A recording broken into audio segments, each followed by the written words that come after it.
The Book of Exodus, Chapter 1. Now these are the names of the children of Israel, which came into Egypt. Every man in his household came with Jacob: Reuben, Simeon, Levi, and Judah, Issachar, Zebulun, and Benjamin, Dan and Naphtali, Gad and Asher. And all the souls that came out of the loins of Jacob were 70 souls, for Joseph was in Egypt already. And Joseph died, and all his brethren, and all that generation. And the children of Israel were fruitful, and increased abundantly, and multiplied, and waxed exceeding mighty, and the land was filled with them. Now there arose up a new king over Egypt, which knew not Joseph. And he said unto his people, Behold, the people of the children of Israel are more and mightier than we. Come on, let us deal wisely with them, lest they multiply. And it come to pass, that when there falleth out any war, they join also unto our enemies, and fight against us, and so get them up out of the land.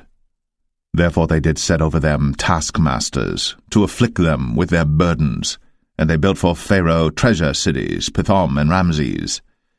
But the more they afflicted them, the more they multiplied and grew, and they were grieved because of the children of Israel. And the Egyptians made the children of Israel to serve with rigor, and they made their lives bitter with hard bondage in mortar and in brick and in all manner of service in the field. All their service wherein they made them serve was with rigor. And the king of Egypt spake to the Hebrew midwives, of which the name of the one was Shiphrah, and the name of the other Puah. And he said, When ye do the office of a midwife to the Hebrew women, and see them upon the stools, if it be a son, then ye shall kill him, but if it be a daughter, then she shall live. But the midwives feared God, and did not as the king of Egypt commanded them, but saved the men-children alive. And the king of Egypt called for the midwives, and said unto them, Why have ye done this thing, and have saved the men-children alive?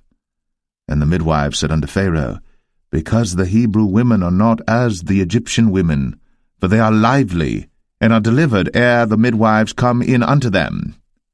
Therefore God dealt well with the midwives, and the people multiplied, and waxed very mighty. And it came to pass, because the midwives feared God, that he made them houses. And Pharaoh charged all his people, saying, Every son that is born ye shall cast into the river, and every daughter ye shall save alive.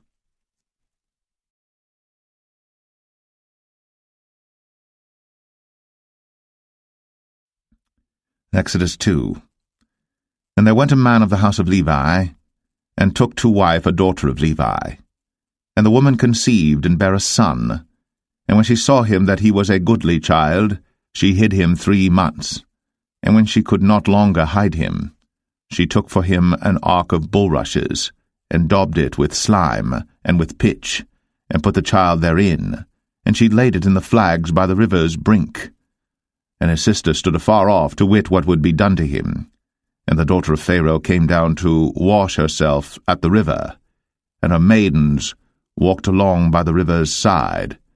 And when she saw the ark among the flags, she sent her maid to fetch it. And when she had opened it, she saw the child, and behold, the babe wept. And she had compassion on him, and said, This is one of the Hebrews' children. Then said his sister to Pharaoh's daughter, Shall I go and call to thee a nurse of the Hebrew women, that she may nurse the child for thee? And Pharaoh's daughter said to her, Go. And the maid went, and called the child's mother. And Pharaoh's daughter said unto her, Take this child away, and nurse it for me, and I will give thee thy wages. And the woman took the child, and nursed it. And the child grew, and she brought him unto Pharaoh's daughter, and he became her son. And she called his name Moses, and she said, Because I drew him out of the water. And it came to pass in those days, when Moses was grown, that he went out unto his brethren, and looked on their burdens, and he spied an Egyptian smiting an Hebrew, one of his brethren. And he looked this way and that way. And when he saw that there was no man, he slew the Egyptian, and hid him in the sand. And when he went out the second day, behold, 2 men of the Hebrews strove together, And he said to him that did the wrong, Wherefore smitest thou thy fellow? And he said, Who made thee a prince and a judge over us? Intendest thou to kill me, as thou killedst the Egyptian? And Moses feared, and said, Surely this thing is known. Now when Pharaoh heard this thing, he sought to slay Moses. But Moses fled from the face of Pharaoh, and dwelt in the land of Midian, and he sat down by a well. Now the priest of Midian had 7 daughters, and they came and drew water, and filled the troughs to water their father's flock. And the shepherds came and drove them away, but Moses stood up and helped them, and watered their flock. And when they came to Reuel their father, he said, How is it that ye are come so soon today? And they said, An Egyptian delivered us out of the hand of the shepherds, and also drew water enough for us, and watered the flock. And he said unto his daughters, And where is he? Why is it that ye have left the man? Call him, that he may eat bread. And Moses was content to dwell with the man, and he gave Moses Zipporah his daughter, and she bare him a son. And he called his name Gershom, for he said, I have been a stranger in a strange land.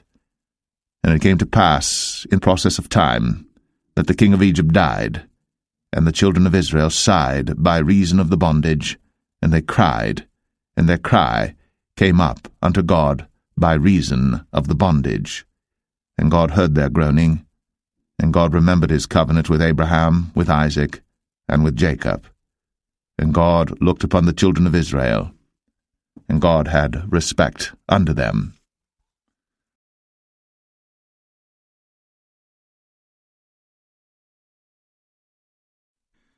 Exodus 3. Now Moses kept the flock of Jethro his father-in-law, the priest of Midian. And he led the flock to the backside of the desert, and came to the mountain of God, even to Horeb. And the angel of the Lord appeared unto him in a flame of fire out of the midst of a bush. And he looked, and behold, the bush burned with fire, and the bush was not consumed. And Moses said, I will now turn aside and see this great sight, why the bush is not burnt. And when the Lord saw that he turned aside to see, God called unto him out of the midst of the bush, and said, Moses, Moses. And he said, Here am I. And he said, Draw not nigh hither. Put off thy shoes from off thy feet, for the place whereon thou standest is holy ground. Moreover, he said, I am the God of thy father, the God of Abraham, the God of Isaac, and the God of Jacob. And Moses hid his face, for he was afraid to look upon God.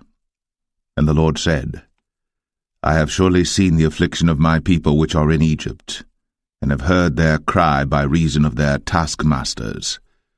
For I know their sorrows, and I am come down to deliver them out of the hand of the Egyptians, and to bring them up out of that land unto a good land, and a large, unto a land flowing with milk and honey, unto the place of the Canaanites, and the Hittites, and the Amorites, and the Perizzites, and the Hivites, and the Jebusites. Now therefore, behold, the cry of the children of Israel is come unto me, and I have also seen the oppression wherewith the Egyptians oppress them. Come now therefore, and I will send thee unto Pharaoh, that thou mayest bring forth my people, the children of Israel, out of Egypt. And Moses said unto God, Who am I, that I should go unto Pharaoh, and that I should bring forth the children of Israel out of Egypt? And he said, Certainly I will be with thee, and this shall be a token unto thee, that I have sent thee. When thou hast brought forth the people out of Egypt, ye shall serve God upon this mountain. And Moses said unto God, Behold, when I come unto the children of Israel, and shall say unto them, The God of your fathers has sent me unto you, and they shall say to me, What is his name? What shall I say unto them? And God said unto Moses, I am that I am. And he said, Thus shalt thou say unto the children of Israel, I am hath sent me unto you. And God said moreover unto Moses, Thus shalt thou say unto the children of Israel, The Lord God of your fathers, the God of Abraham, the God of Isaac, and the God of Jacob, hath sent me unto you. This is my name for ever, and this is my memorial unto all generations. Go and gather the elders of Israel together, and say unto them, The Lord God of your fathers, the God of Abraham, of Isaac, and of Jacob, appeared unto me, saying, I have surely visited you, and seen that which is done to you in Egypt. And I have said, I will bring you up out of the affliction of Egypt, unto the land of the Canaanites, and the Hittites, and the Amorites, and the Perizzites, and the Hivites, and the Jebusites, unto a land flowing with milk and honey.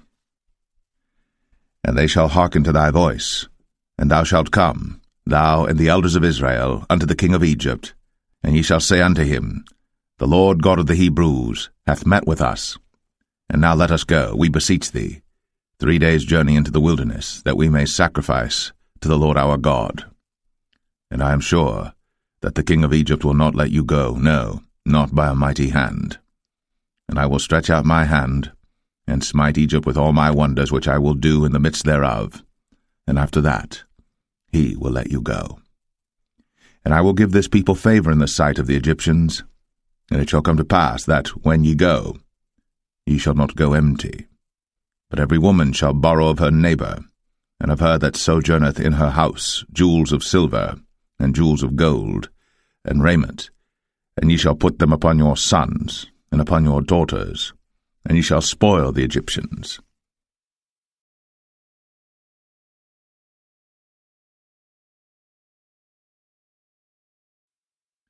Exodus 4. And Moses answered and said, But behold, they will not believe me, nor hearken unto my voice, for they will say, The Lord hath not appeared unto thee.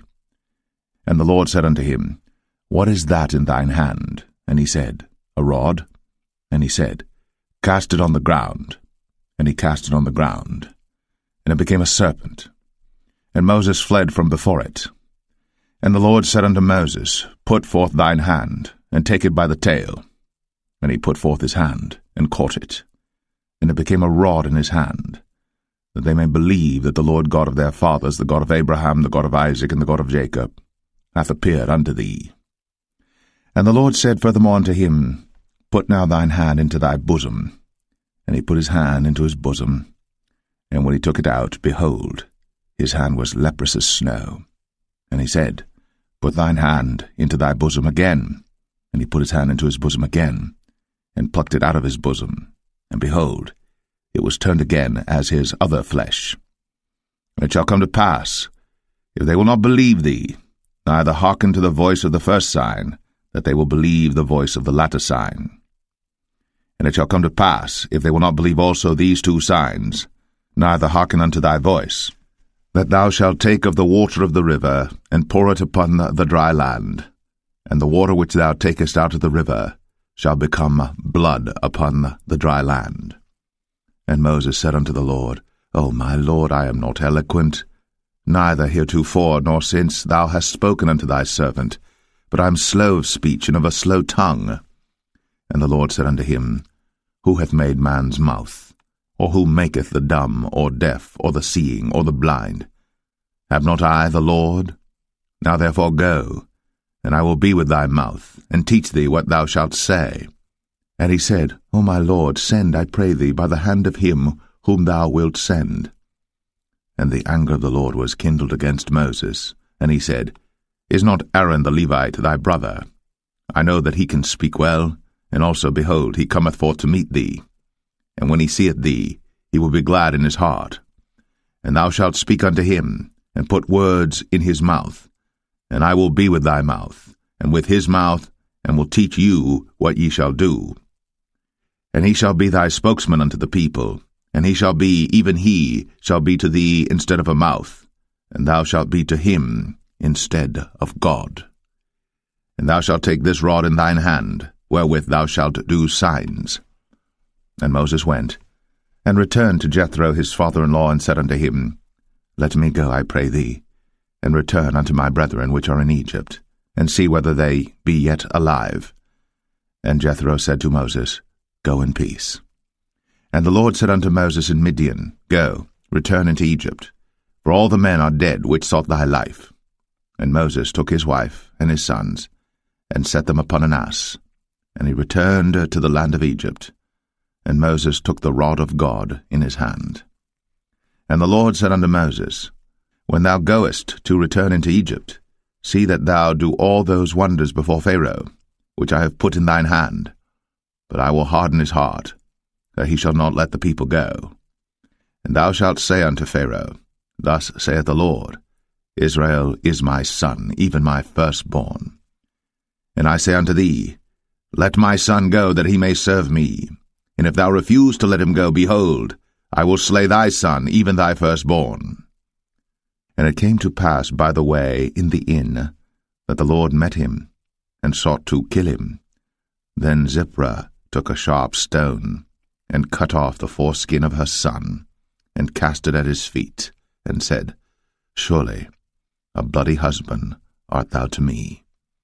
So he let him go. Then she said, A bloody husband thou art, because of the circumcision. And the Lord said to Aaron, Go into the wilderness to meet Moses. And he went, and met him in the mount of God, and kissed him. And Moses told Aaron all the words of the Lord who had sent him, and all the signs which he had commanded him. And Moses and Aaron went and gathered together all the elders of the children of Israel. And Aaron spake all the words which the Lord had spoken unto Moses, and did the signs in the sight of the people. And the people believed. And when they heard that the Lord had visited the children of Israel, and that he had looked upon their affliction, then they bowed their heads and worshipped.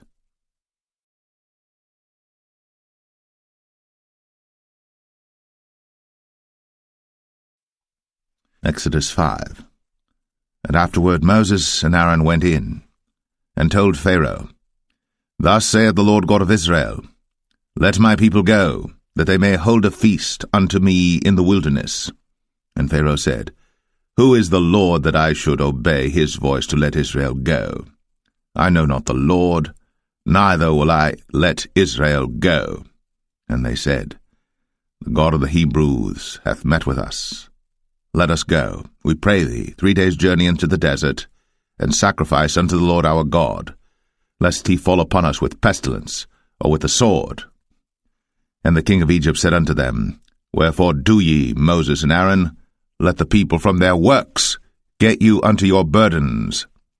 And Pharaoh said, Behold, the people of the land now are many, and ye make them rest from their burdens. And Pharaoh commanded the same day the taskmasters of the people and their officers, saying, Ye shall no more give the people straw to make brick, as heretofore. Let them go and gather straw for themselves. And the tale of the bricks which they did make heretofore, ye shall lay upon them. Ye shall not diminish aught thereof. For they be idle. Therefore they cry, saying, Let us go and sacrifice to our God. Let there more work be laid upon the men, that they may labor therein, and let them not regard vain words. And the taskmasters of the people went out, and their officers, and they spake to the people, saying, Thus saith Pharaoh, I will not give you straw. Go ye, get you straw where you can find it, yet not aught of your work shall be diminished. So the people were scattered abroad throughout all the land of Egypt to gather stubble instead of straw. And the taskmasters hasted them, saying, Fulfill your works, your daily tasks, as when there was straw. And the officers of the children of Israel, which Pharaoh's taskmasters had set over them, were beaten, and demanded, Wherefore have ye not fulfilled your task in making brick both yesterday and today, as heretofore? Then the officers of the children of Israel came and cried unto Pharaoh, saying, Wherefore dealest thou thus with thy servants? There is no straw given unto thy servants. And they say to us, Make brick. And behold, thy servants are beaten, but the fault is in thine own people. But he said, Ye are idle, ye are idle. Therefore ye say, Let us go and do sacrifice to the Lord. Go therefore now and work, for there shall no straw be given you. Yet shall ye deliver the tale of bricks. And the officers of the children of Israel did see that they were in evil case, after it was said, Ye shall not minish aught from your bricks of your daily task. And they met Moses and Aaron, who stood in the way, as they came forth from Pharaoh. And they said unto them, The Lord look upon you and judge, because ye have made our savour to be abhorred in the eyes of Pharaoh, and in the eyes of his servants, to put a sword in their hand to slay us. And Moses returned unto the Lord, and said, Lord, wherefore hast thou so evil entreated this people? Why is it that thou hast sent me? For since I came to Pharaoh to speak in thy name, he hath done evil to this people, neither hast thou delivered thy people at all.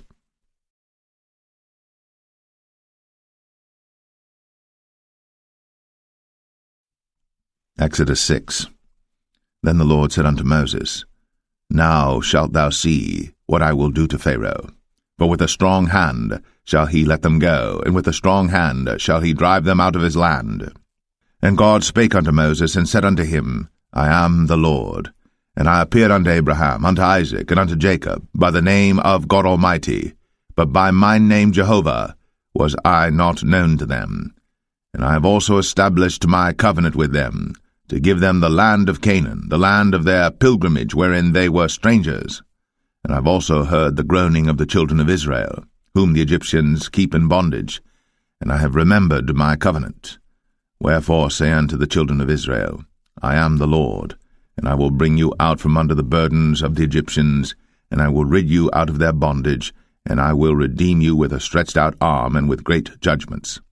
And I will take you to me for a people, and I will be to you a God, and ye shall know that I am the Lord your God, which bringeth you out from under the burdens of the Egyptians.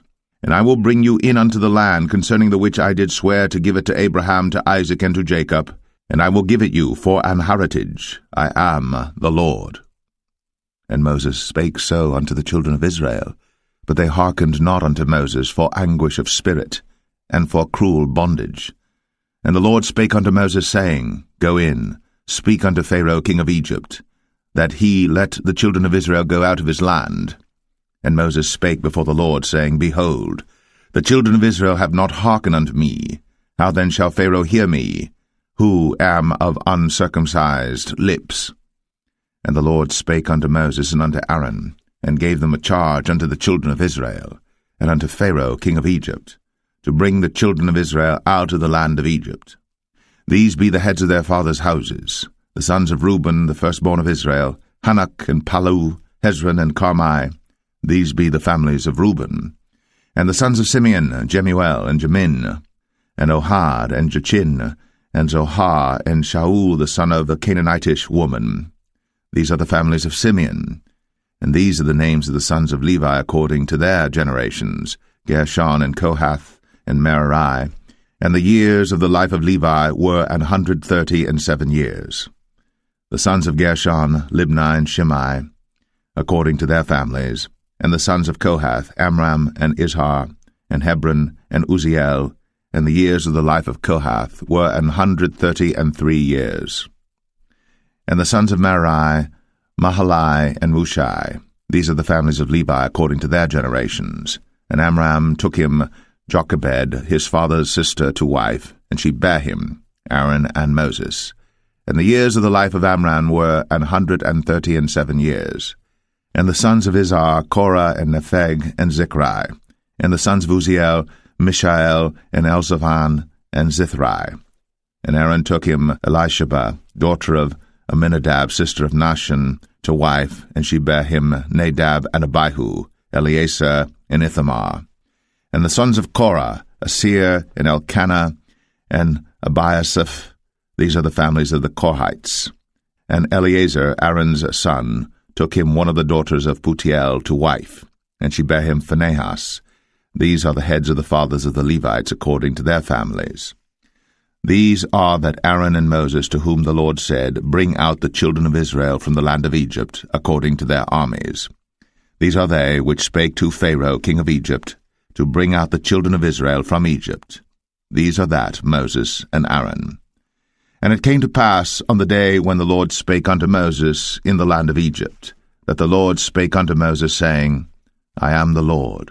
Speak thou unto Pharaoh king of Egypt all that I say unto thee. And Moses said before the Lord, Behold, I am of uncircumcised lips, and how shall Pharaoh hearken unto me?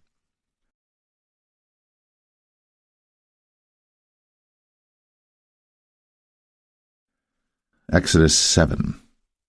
And the Lord said unto Moses, See, I have made thee a god to Pharaoh, and Aaron thy brother shall be thy prophet.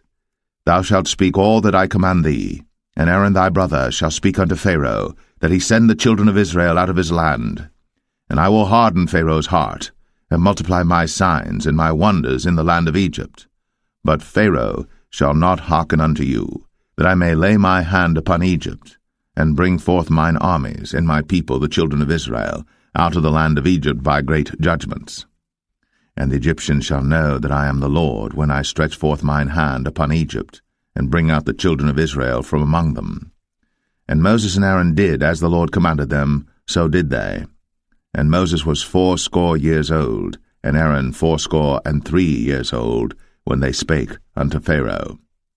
And the Lord spake unto Moses and unto Aaron, saying, When Pharaoh shall speak unto you, saying, Show a miracle for you, then thou shalt say unto Aaron, Take thy rod, and cast it before Pharaoh, and it shall become a serpent. And Moses and Aaron went in unto Pharaoh, and they did so as the Lord had commanded. And Aaron cast down his rod before Pharaoh, and before his servants, and it became a serpent. Then Pharaoh also called the wise men and the sorcerers. Now the magicians of Egypt they also did in like manner with their enchantments. For they cast down every man his rod, and they became serpents. But Aaron's rod swallowed up their rods.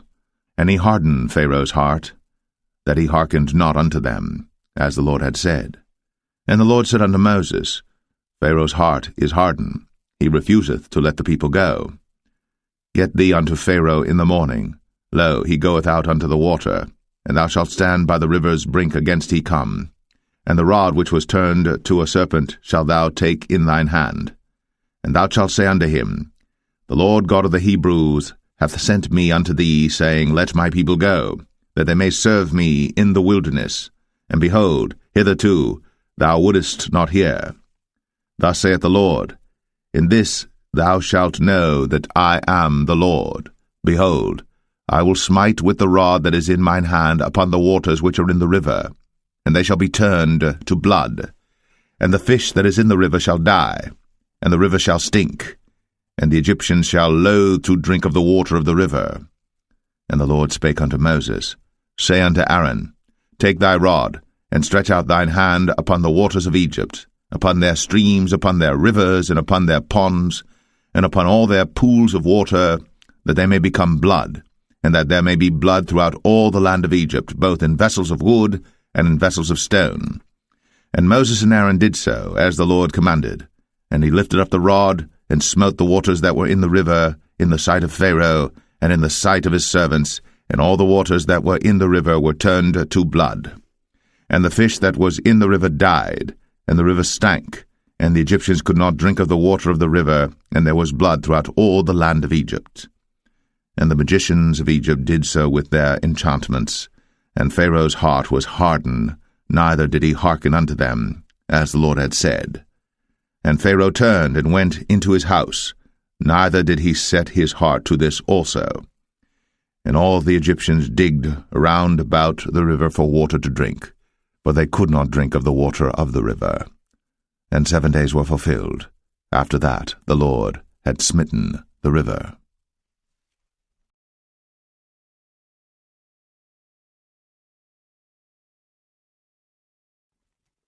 Exodus 8.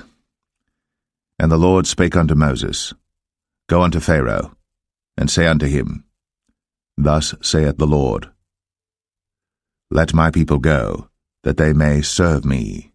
And if thou refuse to let them go, behold, I will smite all thy borders with frogs, and the river shall bring forth frogs abundantly, which shall go up and come into thine house, and into thy bedchamber, and upon thy bed, and into the house of thy servants, and upon thy people, and into thine ovens, and into thy kneading troughs. And the frogs shall come up both on thee, and upon thy people, and upon all thy servants.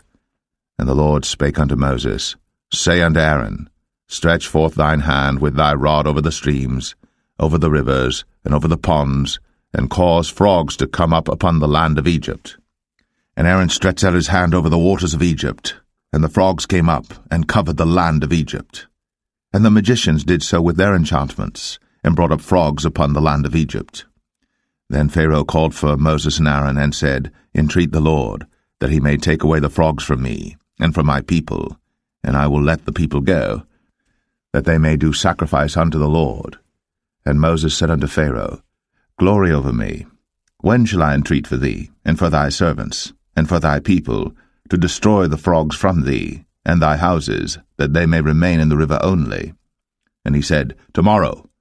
And he said, Be it according to thy word, that thou mayest know that there is none like unto the Lord our God.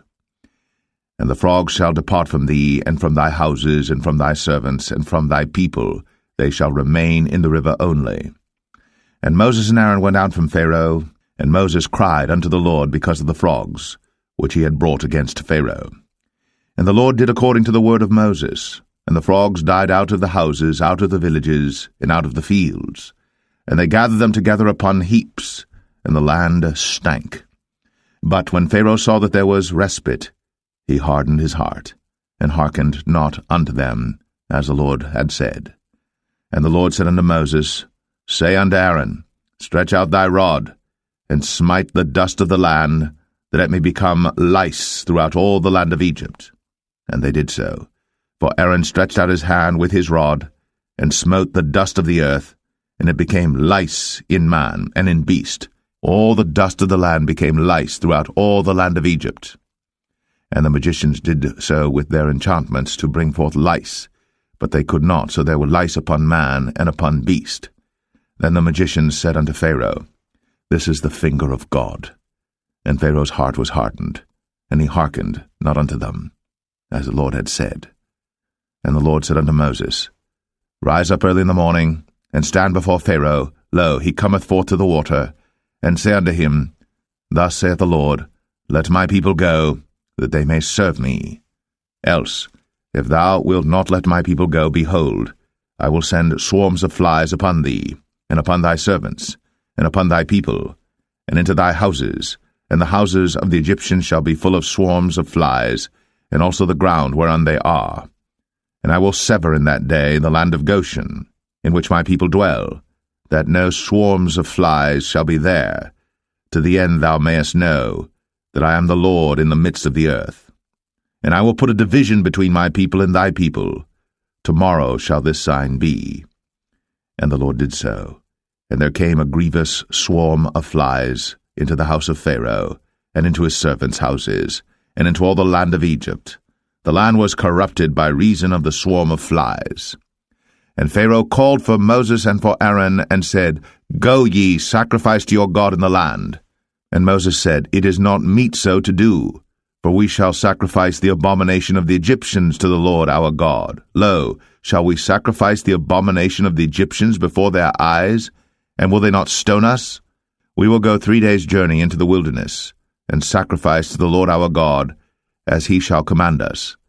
And Pharaoh said, I will let you go, that ye may sacrifice to the Lord your God in the wilderness. Only ye shall not go very far away. Entreat for me. And Moses said, Behold, I go out from thee, and I will entreat the Lord that the swarms of flies may depart from Pharaoh, from his servants, and from his people tomorrow. But let not Pharaoh deal deceitfully any more, not letting the people go to sacrifice to the Lord. And Moses went out from Pharaoh, and entreated the Lord. And the Lord did according to the word of Moses, and he removed the swarms of flies from Pharaoh, from his servants, and from his people. There remained not one. And Pharaoh hardened his heart at this time also, neither would he let the people go.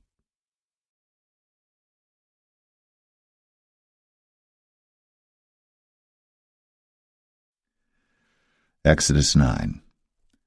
Then the Lord said unto Moses, Go in unto Pharaoh, and tell him, Thus saith the Lord God of the Hebrews, Let my people go, that they may serve me. For if thou refuse to let them go, and wilt hold them still, behold, the hand of the Lord is upon thy cattle which is in the field, upon the horses, upon the asses, upon the camels, upon the oxen, and upon the sheep. There shall be a very grievous murrain. And the Lord shall sever between the cattle of Israel and the cattle of Egypt, and there shall nothing die of all that is the children's of Israel. And the Lord appointed a set time, saying, Tomorrow the Lord shall do this thing in the land. And the Lord did that thing on the morrow, and all the cattle of Egypt died, but of the cattle of the children of Israel died not one. And Pharaoh sent, and behold, there was not one of the cattle of the Israelites dead, and the heart of Pharaoh was hardened, and he did not let the people go. And the Lord said unto Moses and unto Aaron, Take to you handfuls of ashes of the furnace, and let Moses sprinkle it toward the heaven in the sight of Pharaoh, and it shall become small dust in all the land of Egypt, and shall be a boil breaking forth with blains upon man and upon beast throughout all the land of Egypt. And they took ashes of the furnace, and stood before Pharaoh. And Moses sprinkled it up toward heaven, and it became a boil, breaking forth with blains upon man and upon beast. And the magicians could not stand before Moses because of the boils, for the boil was upon the magicians and upon all the Egyptians. And the Lord hardened the heart of Pharaoh, and he hearkened not unto them, as the Lord had spoken unto Moses. And the Lord said unto Moses, Rise up early in the morning, and stand before Pharaoh, and say unto him, Thus saith the Lord God of the Hebrews, Let my people go, that they may serve me. For I will at this time send all my plagues upon thine heart, and upon thy servants, and upon thy people, that thou mayest know that there is none like me in all the earth. For now I will stretch out my hand, that I may smite thee and thy people with pestilence, and thou shalt be cut off from the earth. And in very deed for this cause have I raised thee up, for to show in thee my power, and that my name may be declared throughout all the earth. As yet exaltest thou thyself against my people, that thou wilt not let them go. Behold, tomorrow about this time I will cause it to rain a very grievous hail, such as hath not been in Egypt since the foundation thereof even until now. Send therefore now, and gather thy cattle, and all that thou hast in the field. For upon every man and beast which shall be found in the field, and shall not be brought home, the hail shall come down upon them, and they shall die. He that feared the word of the Lord among the servants of Pharaoh made his servants and his cattle flee into the houses. And he that regarded not the word of the Lord left his servants and his cattle in the field. And the Lord said unto Moses, Stretch forth thine hand toward heaven, that there may be hail in all the land of Egypt, upon man, and upon beast, and upon every herb of the field, throughout the land of Egypt. And Moses stretched forth his rod toward heaven, and the Lord sent thunder and hail, and the fire ran along upon the ground, and the Lord rained hail upon the land of Egypt. So there was hail, and fire mingled with the hail, very grievous, such as there was none like it in all the land of Egypt since it became a nation. And the hail smote throughout all the land of Egypt all that was in the field, both man and beast. And the hail smote every herb of the field, and brake every tree of the field. Only in the land of Goshen, where the children of Israel were, was there no hail. And Pharaoh sent and called for Moses and Aaron, and said unto them, I have sinned at this time. The Lord is righteous, and I and my people are wicked. Entreat the Lord, for it is enough that there be no more mighty thunderings and hail, and I will let you go, and ye shall stay no longer. And Moses said unto him, As soon as I am gone out of the city, I will spread abroad my hands unto the Lord, and the thunder shall cease, neither shall there be any more hail, that thou mayest know how that the earth is the Lord's. But as for thee and thy servants, I know that ye will not yet fear the Lord God. And the flax and the barley were smitten, for the barley was in the ear, and the flax was bold. But the wheat and the rye were not smitten, for they were not grown up. And Moses went out of the city from Pharaoh, and spread abroad his hands unto the Lord, and the thunders and hail ceased, and the rain was not poured upon the earth. And when Pharaoh saw that the rain and the hail and the thunders were ceased, he sinned yet more, and hardened his heart, he and his servants. And the heart of Pharaoh was hardened, neither would he let the children of Israel go, as the Lord had spoken by Moses.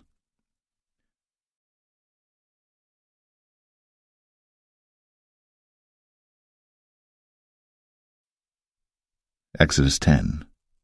And the Lord said unto Moses, Go in unto Pharaoh, for I have hardened his heart, and the heart of his servants, that I might show these my signs before him, and that thou mayest tell in the ears of thy son, and of thy son's son, what things I have wrought in Egypt, and my signs which I have done among them, that ye may know how that I am the Lord.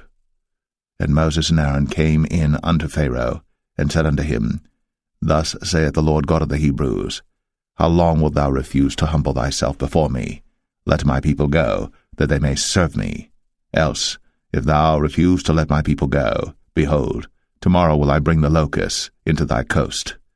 And they shall cover the face of the earth, that one cannot be able to see the earth. And they shall eat the residue of that which is escaped, which remaineth unto you from the hail, and shall eat every tree which groweth for you out of the field. And they shall fill thy houses, and the houses of all thy servants, and the houses of all the Egyptians, which neither thy fathers nor thy fathers' fathers have seen, since the day that they were upon the earth unto this day. And he turned himself, and went out from Pharaoh. And Pharaoh's servants said unto him, How long shall this man be a snare unto us? Let the men go, that they may serve the Lord their God. Knowest thou not yet that Egypt is destroyed? And Moses and Aaron were brought again unto Pharaoh, and he said unto them, Go, serve the Lord your God. But who are they that shall go? And Moses said, We will go with our young and with our old, with our sons and with our daughters, with our flocks and with our herds will we go, for we must hold a feast unto the Lord. And he said unto them, Let the Lord be so with you, as I will let you go, and your little ones. Look to it, for evil is before you. Not so.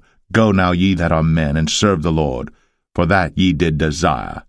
And they were driven out from Pharaoh's presence. And the Lord said unto Moses, Stretch out thine hand over the land of Egypt for the locusts, that they may come up upon the land of Egypt, and eat every herb of the land, even all that the hail hath left. And Moses stretched forth his rod over the land of Egypt, and the Lord brought an east wind upon the land all that day, and all that night. And when it was morning, the east wind brought the locusts. And the locusts went up over all the land of Egypt, and rested in all the coasts of Egypt. Very grievous were they. Before them there were no such locusts as they, neither after them shall be such. For they covered the face of the whole earth, so that the land was darkened.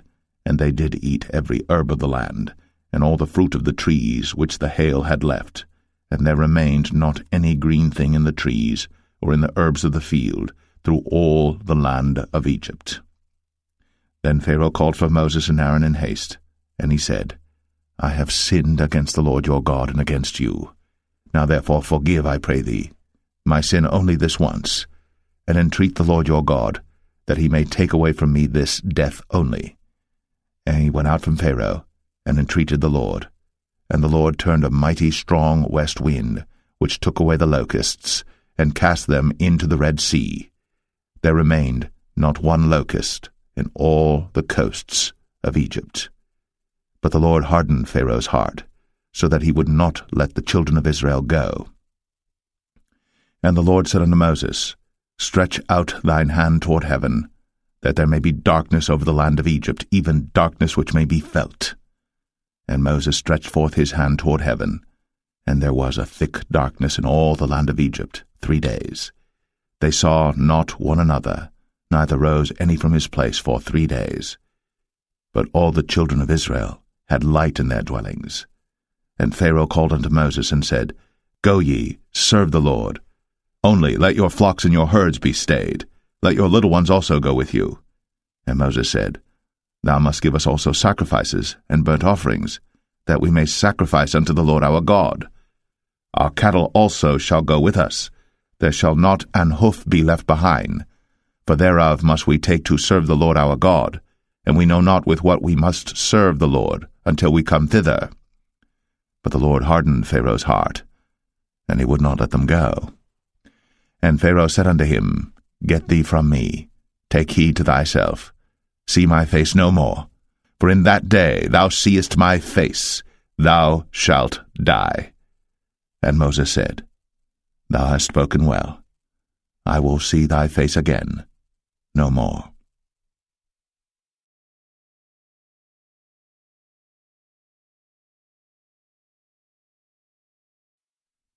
Exodus 11. And the Lord said unto Moses, Yet will I bring one plague more upon Pharaoh and upon Egypt. Afterwards he will let you go hence. When he shall let you go, he shall surely thrust you out hence altogether. Speak now in the ears of the people, and let every man borrow of his neighbor, and every woman of her neighbor, jewels of silver and jewels of gold. And the Lord gave the people favor in the sight of the Egyptians. Moreover, the man Moses was very great in the land of Egypt, in the sight of Pharaoh's servants, and in the sight of the people. And Moses said, Thus saith the Lord, About midnight will I go out into the midst of Egypt, and all the firstborn in the land of Egypt shall die, from the firstborn of Pharaoh that sitteth upon his throne, even unto the firstborn of the maidservant that is behind the mill, and all the firstborn of beasts. And there shall be a great cry throughout all the land of Egypt, such as there was none like it, nor shall be like it any more. But against any of the children of Israel shall not a dog move his tongue, against man or beast, that ye may know how that the Lord doth put a difference between the Egyptians and Israel. And all these thy servants shall come down unto me, and bow down themselves unto me, saying, Get thee out, and all the people that follow thee. And after that I will go out. And he went out from Pharaoh in a great anger. And the Lord said unto Moses, Pharaoh shall not hearken unto you, that my wonders may be multiplied in the land of Egypt. And Moses and Aaron did all these wonders before Pharaoh. And the Lord hardened Pharaoh's heart, so that he would not let the children of Israel go out of his land.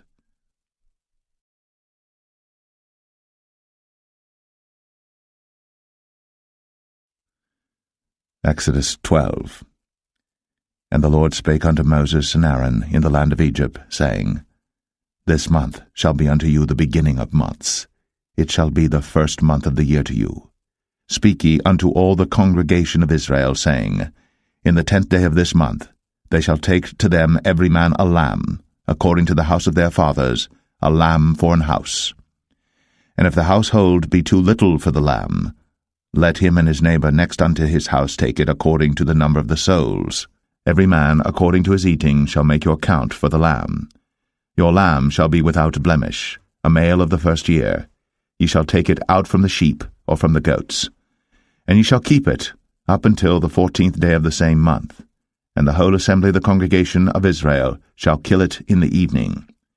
And they shall take of the blood, and strike it on the 2 side posts, and on the upper door post of the houses wherein they shall eat it. And they shall eat the flesh in that night, roast with fire, and unleavened bread, and with bitter herbs they shall eat it. Eat not of it raw, nor sodden it all with water, but roast with fire, his head with his legs, and with the purtenance thereof. And ye shall let nothing of it remain until the morning. And that which remaineth of it until the morning ye shall burn with fire. And thus shall ye eat it, with your loins girded, your shoes on your feet, and your staff in your hand, and ye shall eat it in haste. It is the Lord's Passover. For I will pass through the land of Egypt this night, and will smite all the firstborn in the land of Egypt, both man and beast, and against all the gods of Egypt I will execute judgment. I am the Lord. And the blood shall be to you for a token upon the houses where ye are. And when I see the blood, I will pass over you, and the plague shall not be upon you to destroy you, when I smite the land of Egypt. And this day shall be unto you for a memorial, and ye shall keep it a feast to the Lord throughout your generations. Ye shall keep it a feast by an ordinance for ever. 7 days shall ye eat unleavened bread. Even the first day ye shall put away leaven out of your houses. For whosoever eateth leavened bread from the first day until the 7th day, that soul shall be cut off from Israel. And in the first day there shall be an holy convocation, and in the 7th day there shall be an holy convocation to you. No manner of work shall be done in them, save that which every man must eat, that only may be done of you. And ye shall observe the feast of unleavened bread. For in this selfsame day have I brought your armies out of the land of Egypt. Therefore shall ye observe this day in your generations by an ordinance for ever. In the 1st month, on the 14th day of the month at even, ye shall eat unleavened bread, until the 21st day of the month at even. 7 days shall there be no leaven found in your houses. For whosoever eateth that which is leavened, even that soul shall be cut off from the congregation of Israel, whether he be a stranger or born in the land. Ye shall eat nothing leavened. In all your habitations shall ye eat unleavened bread. Then Moses called for all the elders of Israel, and said unto them, Draw out, and take you a lamb according to your families, and kill the Passover. And ye shall take a bunch of hyssop, and dip it in the blood that is in the basin, and strike the lintel and the 2 side posts with the blood that is in the basin, and none of you shall go out at the door of his house until the morning. For the Lord will pass through to smite the Egyptians. And when he seeth the blood upon the lintel, and on the 2 side posts, the Lord will pass over the door, and will not suffer the destroyer to come in unto your houses to smite you. And ye shall observe this thing for an ordinance to thee, and to thy sons, for ever.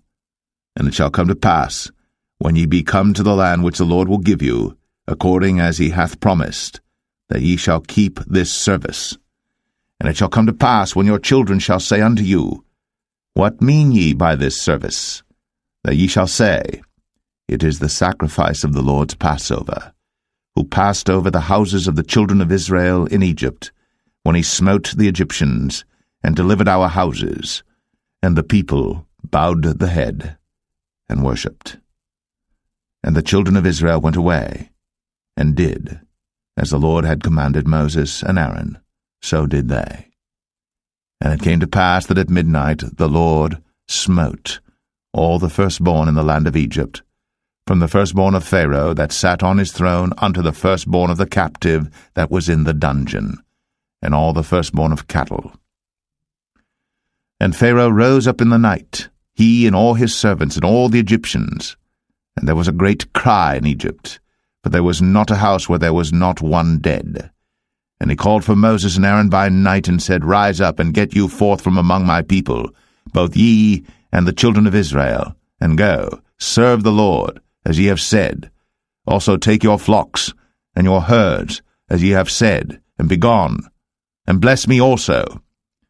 And the Egyptians were urgent upon the people, that they might send them out of the land in haste, for they said, We be all dead men.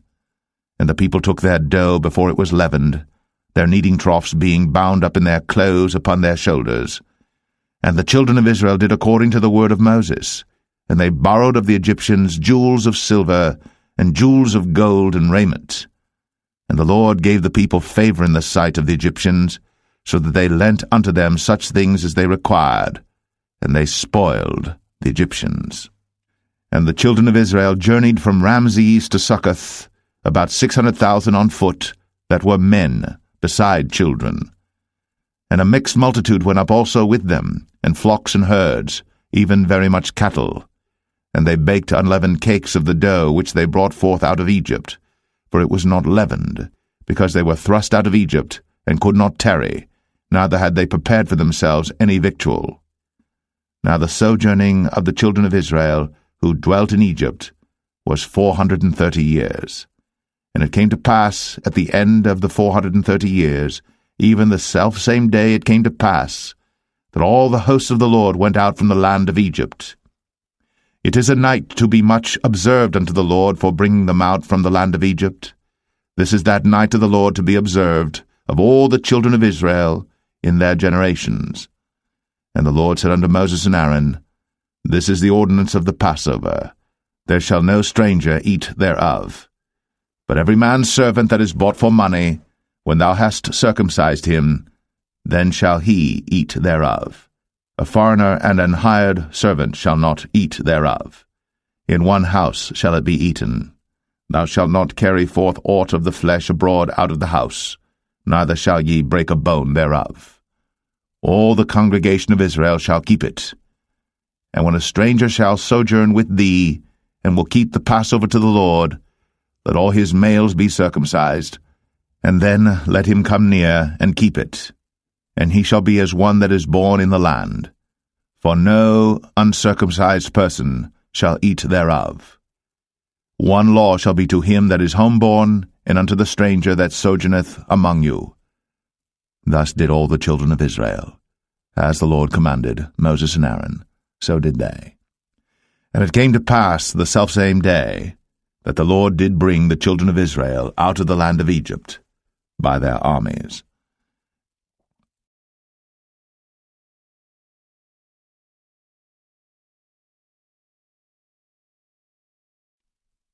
Exodus 13. And the Lord spake unto Moses, saying, Sanctify unto me all the firstborn, whatsoever openeth the womb among the children of Israel, both of man and of beast, it is mine. And Moses said unto the people, Remember this day in which ye came out from Egypt, out of the house of bondage, for by strength of hand the Lord brought you out from this place. There shall no leavened bread be eaten. This day came ye out in the month Abib. And it shall be, when the Lord shall bring thee into the land of the Canaanites, and the Hittites, and the Amorites, and the Hivites, and the Jebusites, which he sware unto thy fathers to give thee, a land flowing with milk and honey, that thou shalt keep this service in this month. 7 days thou shalt eat unleavened bread, and in the 7th day shall be a feast to the Lord. Unleavened bread shall be eaten 7 days, and there shall no leavened bread be seen with thee, neither shall there be leaven seen with thee in all thy quarters. And thou shalt show thy son in that day, saying, This is done, because of that which the Lord did unto me, when I came forth out of Egypt. And it shall be for a sign unto thee upon thine hand, and for a memorial between thine eyes, that the Lord's law may be in thy mouth. For with a strong hand hath the Lord brought thee out of Egypt. Thou shalt therefore keep this ordinance in his season from year to year.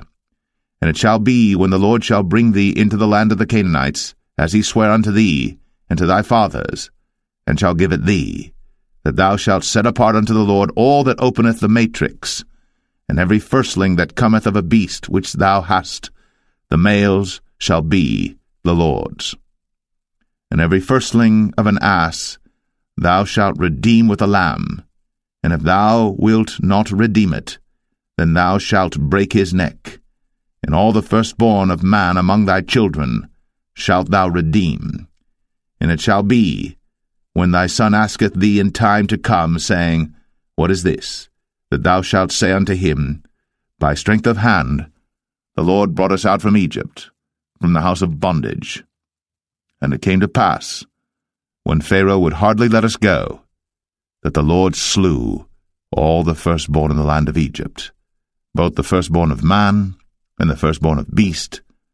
Therefore I sacrifice to the Lord all that openeth the matrix, being males, but all the firstborn of my children I redeem. And it shall be for a token upon thine hand, and for frontlets between thine eyes, for by strength of hand the Lord brought us forth out of Egypt. And it came to pass, when Pharaoh had let the people go, that God led them not through the way of the land of the Philistines, although that was near, for God said, Lest peradventure the people repent when they see war, and they return to Egypt. But God led the people about through the way of the wilderness of the Red Sea, and the children of Israel went up harnessed out of the land of Egypt. And Moses took the bones of Joseph with him, for he had straitly sworn the children of Israel, saying, God will surely visit you, and ye shall carry up my bones away hence with you. And they took their journey from Succoth, and encamped in Etham, in the edge of the wilderness. And the Lord went before them by day in a pillar of a cloud, to lead them the way, and by night in a pillar of fire, to give them light, to go by day and night. He took not away the pillar of the cloud by day, nor the pillar of fire by night, from before the people.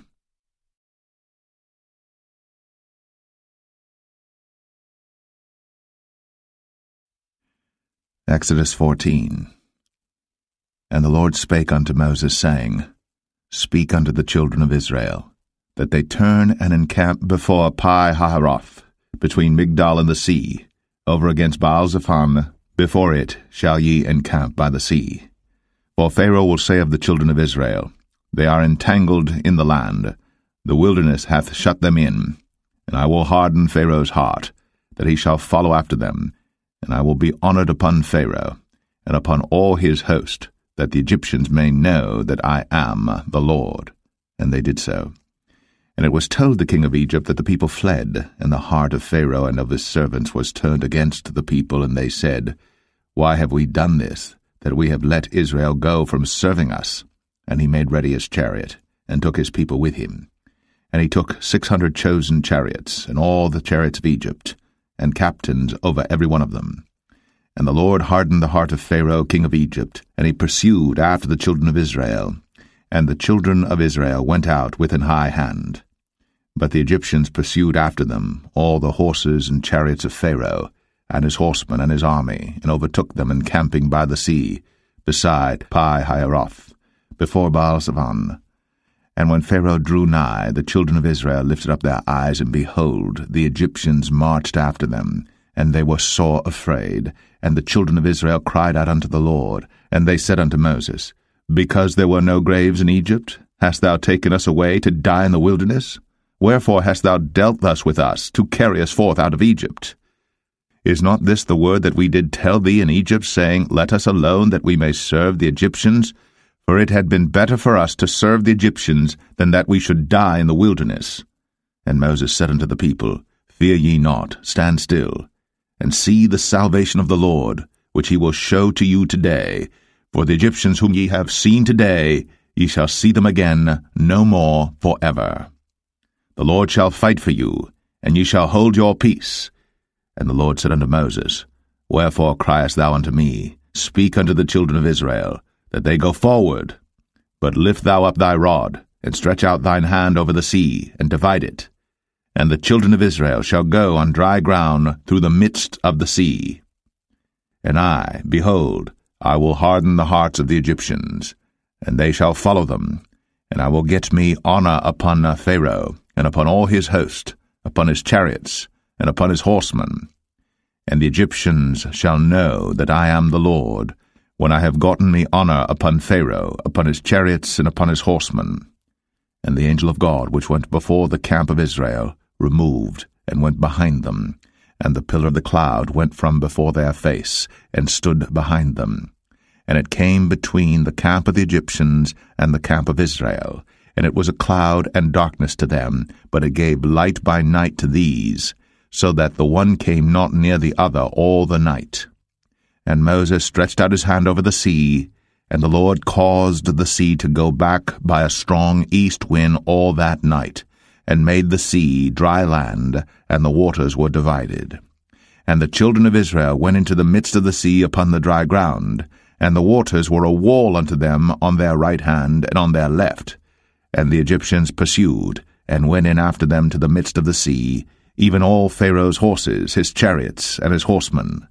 And it came to pass that in the morning watch the Lord looked unto the host of the Egyptians through the pillar of fire and of the cloud, and troubled the host of the Egyptians, and took off their chariot wheels, that they drave them heavily, so that the Egyptians said, Let us flee from the face of Israel, for the Lord fighteth for them against the Egyptians.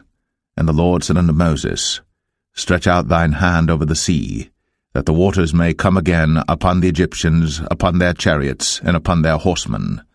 And Moses stretched forth his hand over the sea, and the sea returned to his strength when the morning appeared, and the Egyptians fled against it. And the Lord overthrew the Egyptians in the midst of the sea. And the waters returned and covered the chariots, and the horsemen, and all the host of Pharaoh that came into the sea after them. There remained not so much as one of them.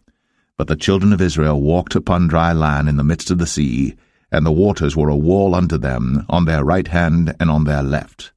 Thus the Lord saved Israel that day out of the hand of the Egyptians, and Israel saw the Egyptians dead upon the seashore. And Israel saw that great work which the Lord did upon the Egyptians, and the people feared the Lord, and believed the Lord and his servant Moses.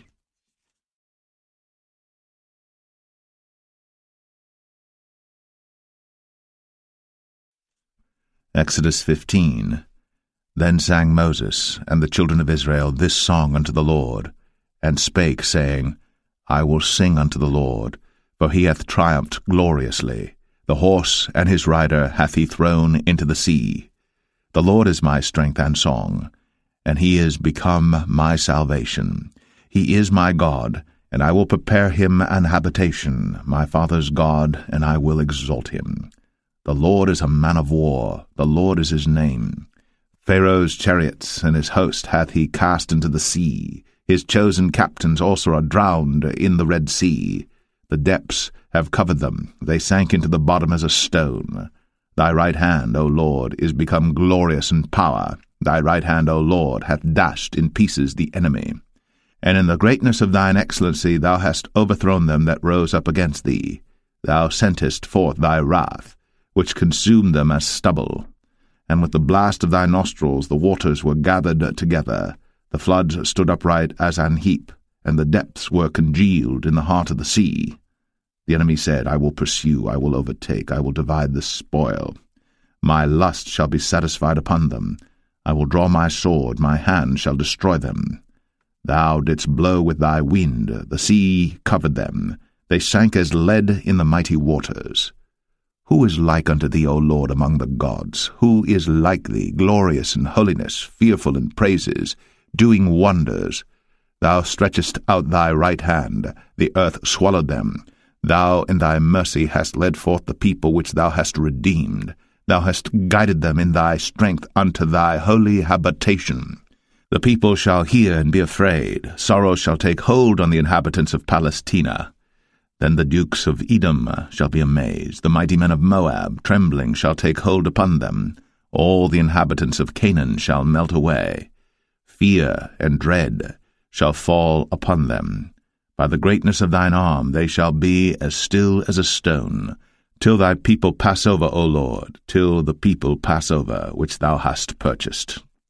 Thou shalt bring them in, and plant them in the mountain of thine inheritance, in the place, O Lord, which thou hast made for thee to dwell in the sanctuary, O Lord, which thy hands have established. The Lord shall reign for ever and ever.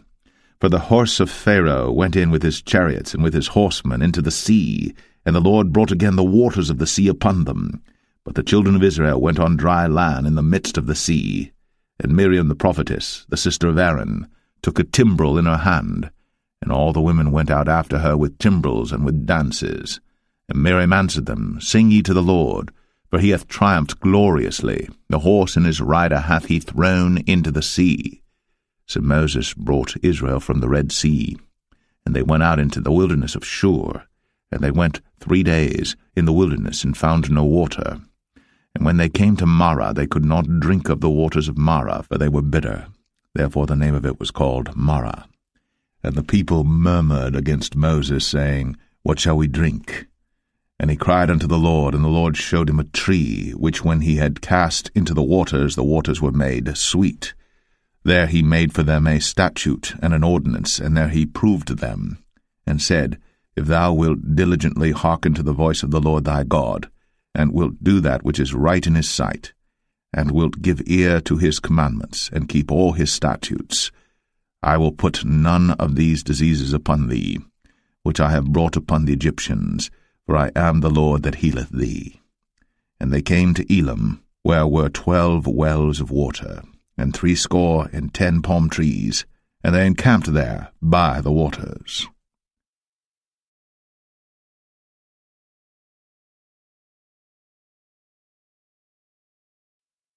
Exodus 16. And they took their journey from Elim, and all the congregation of the children of Israel came unto the wilderness of Sin, which is between Elim and Sinai, on the 15th day of the 2nd month, after their departing out of the land of Egypt. And the whole congregation of the children of Israel murmured against Moses and Aaron in the wilderness.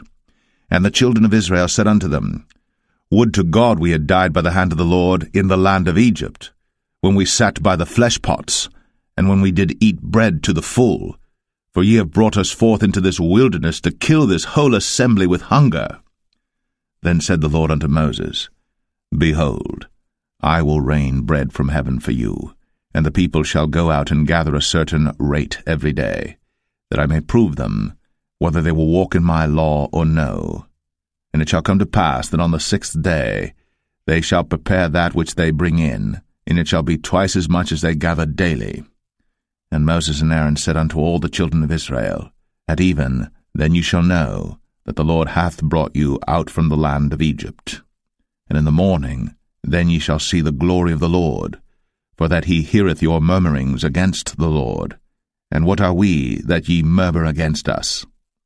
And Moses said, This shall be when the Lord shall give you in the evening flesh to eat, and in the morning bread to the full, for that the Lord heareth your murmurings, which ye murmur against him. And what are we? Your murmurings are not against us, but against the Lord. And Moses spake unto Aaron, Say unto all the congregation of the children of Israel, Come near before the Lord, for he hath heard your murmurings. And it came to pass, as Aaron spake unto the whole congregation of the children of Israel, that they looked toward the wilderness, and behold, the glory of the Lord appeared in the cloud. And the Lord spake unto Moses, saying, I have heard the murmurings of the children of Israel. Speak unto them, saying, At even ye shall eat flesh, and in the morning ye shall be filled with bread, and ye shall know that I am the Lord your God. And it came to pass, that at even the quails came up, and covered the camp, and in the morning the dew lay round about the host.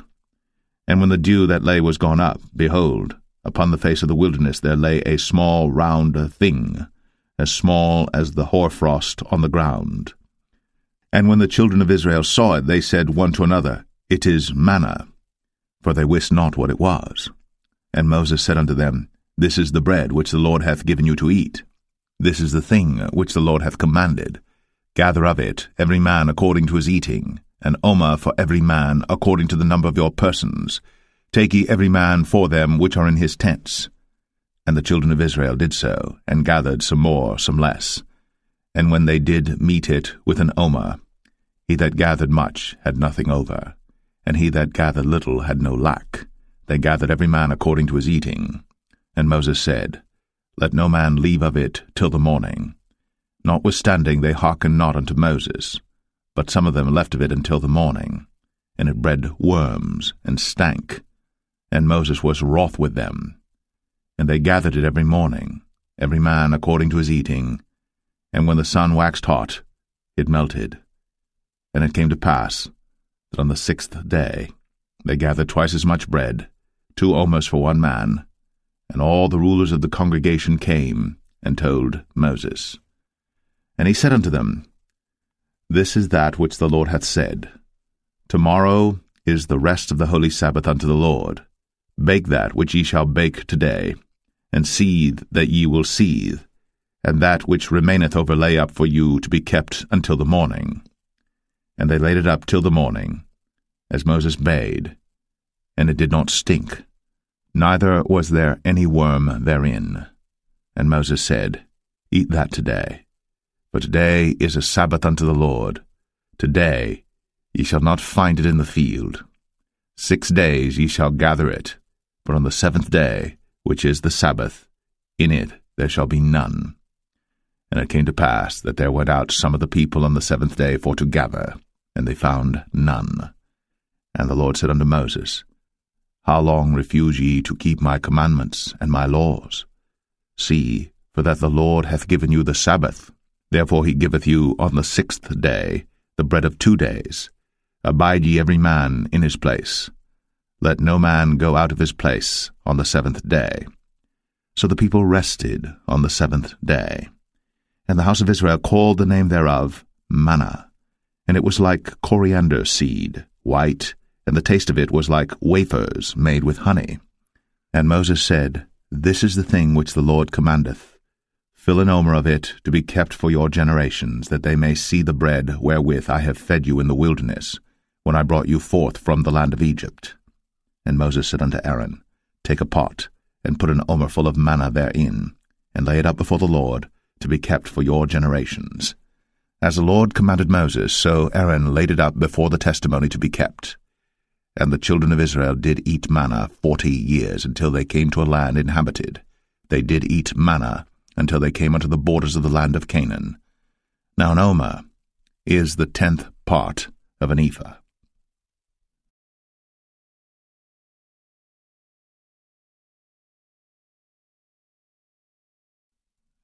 Exodus 17. And all the congregation of the children of Israel journeyed from the wilderness of Sin after their journeys, according to the commandment of the Lord, and pitched in Rephidim. And there was no water for the people to drink. Wherefore the people did chide with Moses, and said, Give us water that we may drink. And Moses said unto them, Why chide ye with me? Wherefore do ye tempt the Lord? And the people thirsted there for water. And the people murmured against Moses, and said, Wherefore is this that thou hast brought us up out of Egypt, to kill us, and our children, and our cattle with thirst? And Moses cried unto the Lord, saying, What shall I do unto this people? They be almost ready to stone me. And the Lord said unto Moses, Go on before the people, and take with thee of the elders of Israel, and thy rod wherewith thou smotest the river, take in thine hand, and go. Behold, I will stand before thee there upon the rock in Horeb, and thou shalt smite the rock.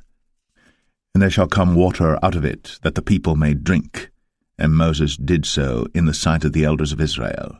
And he called the name of the place Massah and Meribah, because of the chiding of the children of Israel, and because they tempted the Lord, saying, Is the Lord among us or not? Then came Amalek and fought with Israel in Rephidim. And Moses said unto Joshua, Choose us out men, and go out, fight with Amalek. Tomorrow I will stand on the top of the hill with the rod of God in mine hand. So Joshua did as Moses had said to him, and fought with Amalek. And Moses, Aaron, and Hur went up to the top of the hill. And it came to pass, when Moses held up his hand, that Israel prevailed. And when he let down his hand, Amalek prevailed. But Moses' hands were heavy, and they took a stone and put it under him, and he sat thereon, and Aaron and Hur stayed up his hands, the one on the one side, and the other on the other side, and his hands were steady until the going down of the sun. And Joshua discomfited Amalek and his people with the edge of the sword. And the Lord said unto Moses, Write this for a memorial in a book, and rehearse it in the ears of Joshua, for I will utterly put out the remembrance of Amalek from under heaven. And Moses built an altar, and called the name of it Jehovah Nissi. For he said, Because the Lord has sworn that the Lord will have war with Amalek from generation to generation.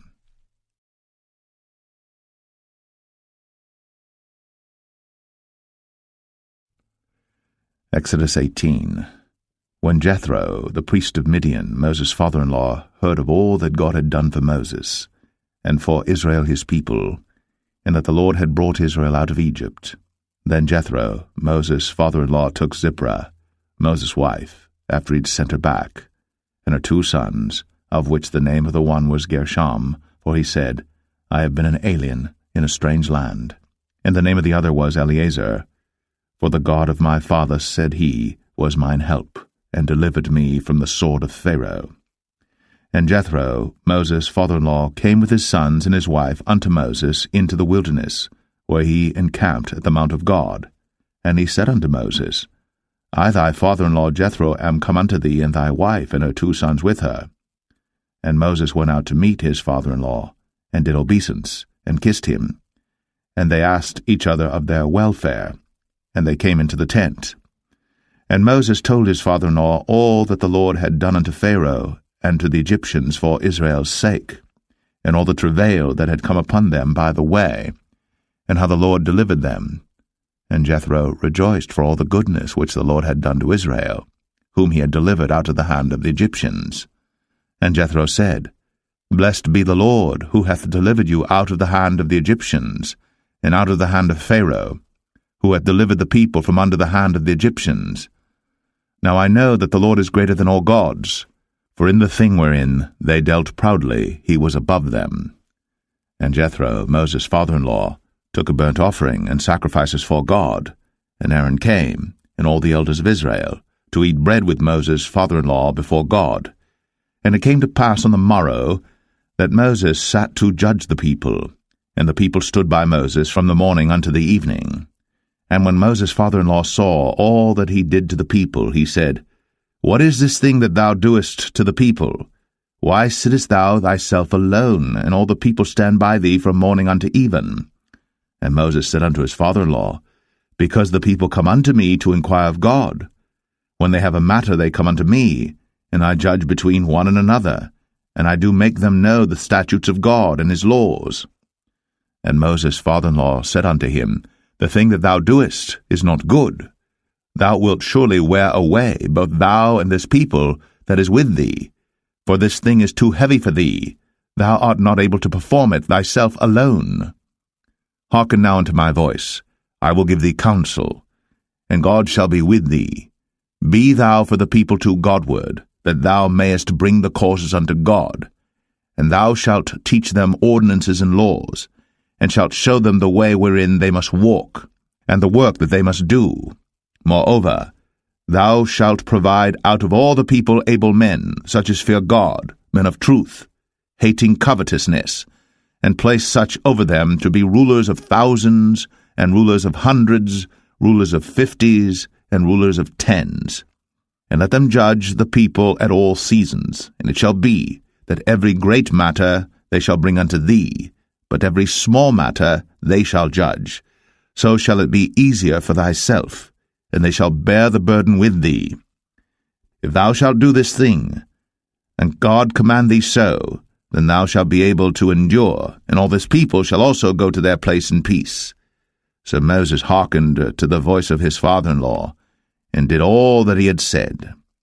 And Moses chose able men out of all Israel, and made them heads over the people, rulers of thousands, rulers of hundreds, rulers of 50s, and rulers of 10s. And they judged the people at all seasons. The hard causes they brought unto Moses, but every small matter they judged themselves. And Moses let his father-in-law depart, and he went his way into his own land.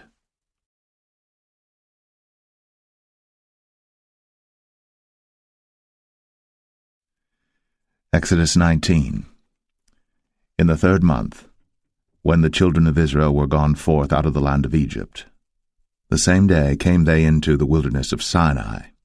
But they were departed from Rephidim, and were come to the desert of Sinai, and had pitched in the wilderness, and there Israel camped before the mount.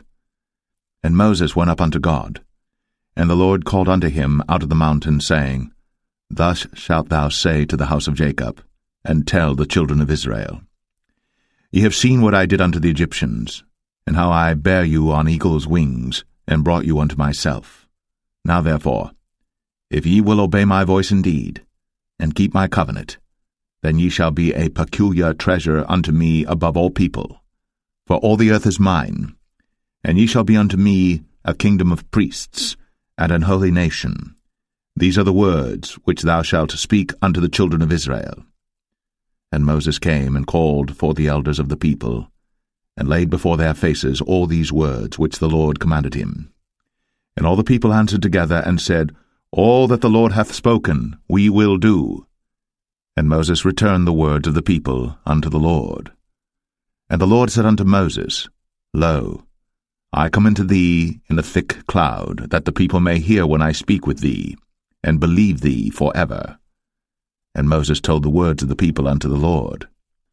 And the Lord said unto Moses, Go unto the people, and sanctify them today and tomorrow, and let them wash their clothes, and be ready against the 3rd day. For the 3rd day the Lord will come down in the sight of all the people upon Mount Sinai. And thou shalt set bounds unto the people round about, saying, Take heed to yourselves, that ye go not up into the mount, or touch the border of it. Whosoever toucheth the mount shall be surely put to death.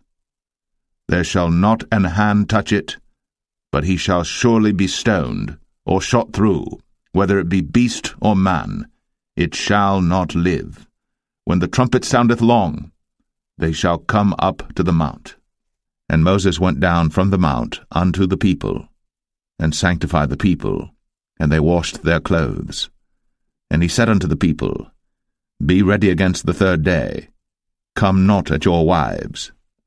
And it came to pass on the 3rd day in the morning, that there were thunders and lightnings, and a thick cloud upon the mount, and the voice of the trumpet exceeding loud, so that all the people that was in the camp trembled. And Moses brought forth the people out of the camp to meet with God. And they stood at the nether part of the mount.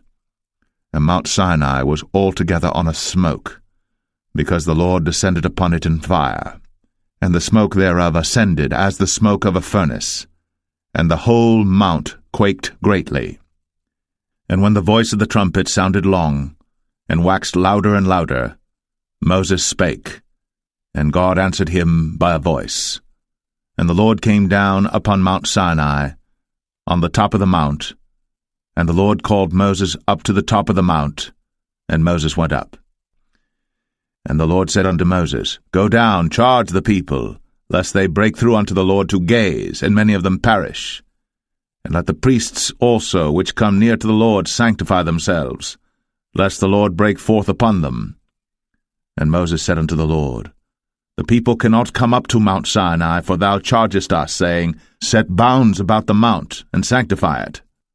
And the Lord said unto him, Away, get thee down, and thou shalt come up, thou and Aaron with thee. But let not the priests and the people break through to come up unto the Lord, lest he break forth upon them. So Moses went down unto the people, and spake unto them.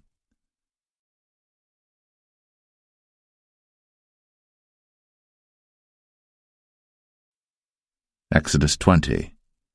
And God spake all these words, saying, I am the Lord thy God, which have brought thee out of the land of Egypt, out of the house of bondage. Thou shalt have no other gods before me.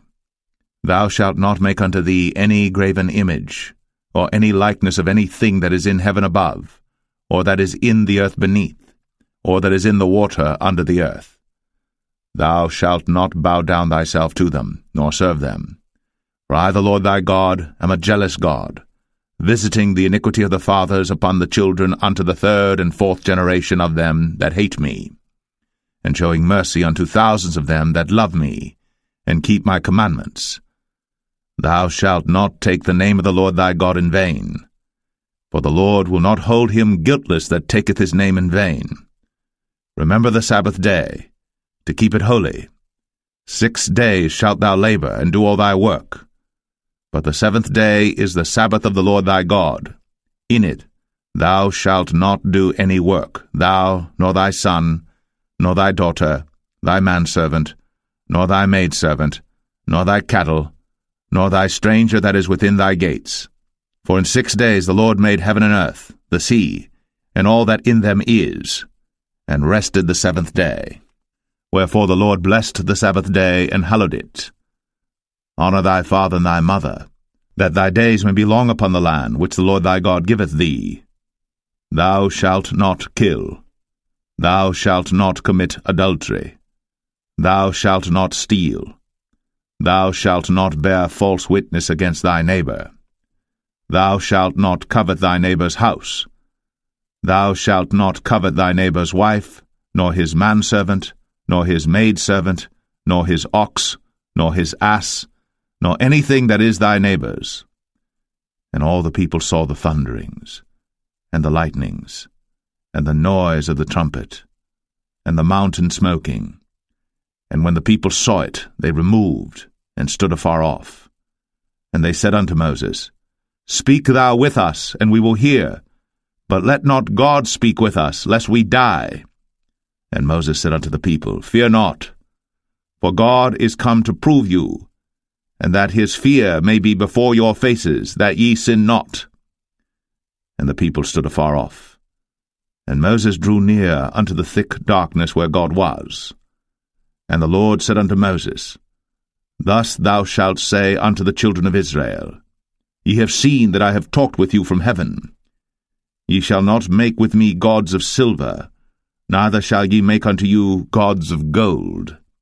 An altar of earth thou shalt make unto me, and shalt sacrifice thereon thy burnt offerings, and thy peace offerings, thy sheep and thine oxen. In all places where I record my name I will come unto thee, and I will bless thee. And if thou wilt make me an altar of stone, thou shalt not build it of hewn stone, for if thou lift up thy tool upon it, thou hast polluted it. Neither shalt thou go up by steps unto mine altar, that thy nakedness be not discovered thereon.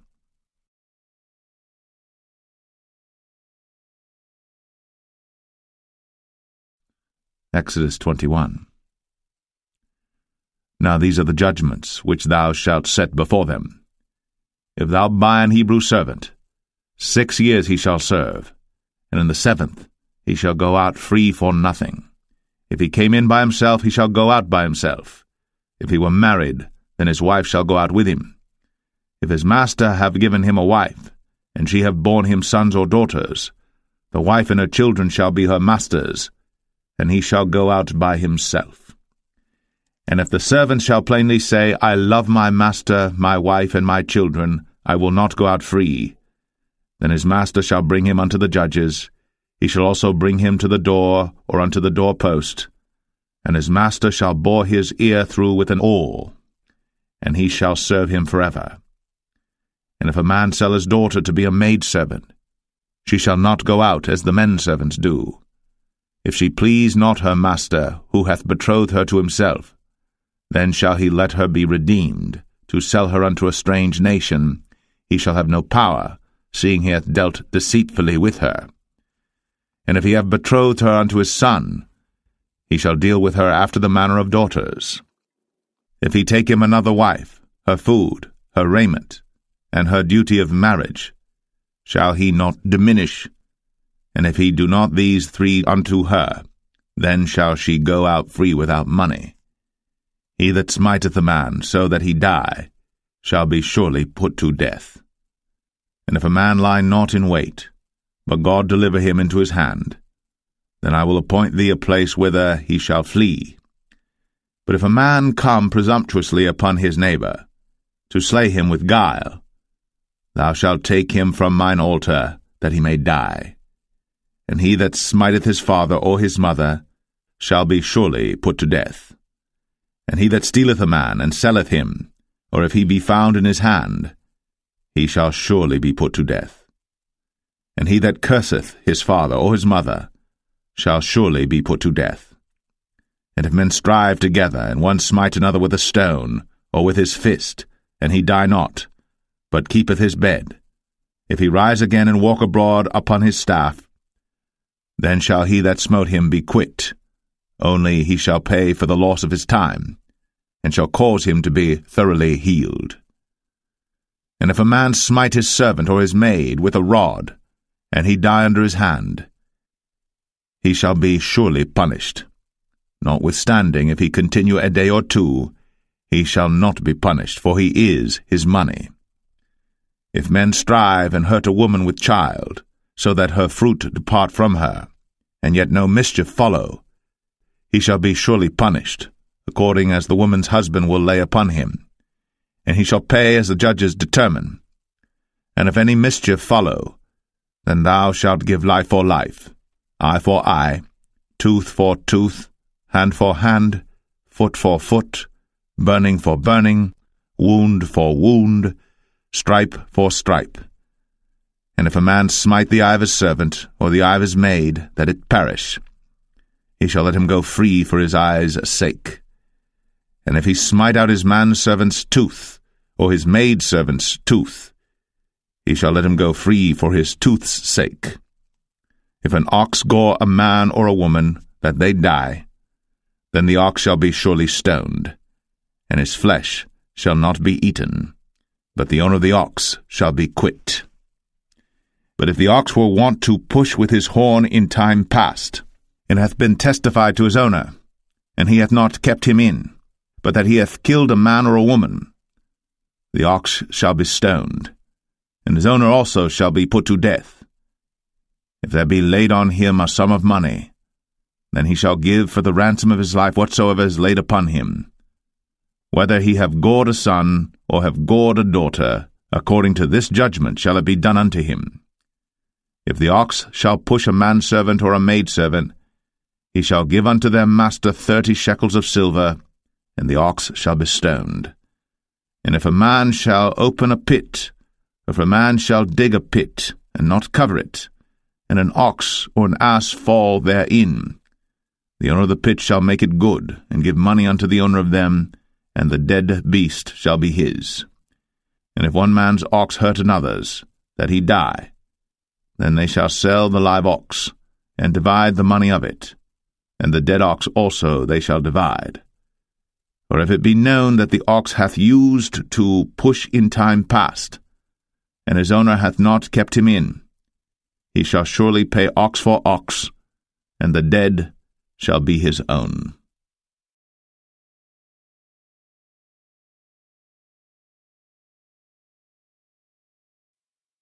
Exodus 22. If a man shall steal an ox or a sheep and kill it or sell it, he shall restore 5 oxen for an ox and 4 sheep for a sheep. If a thief be found breaking up, and be smitten that he die, there shall no blood be shed for him.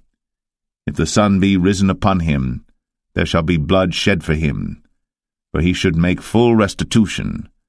If he have nothing, then he shall be sold for his theft.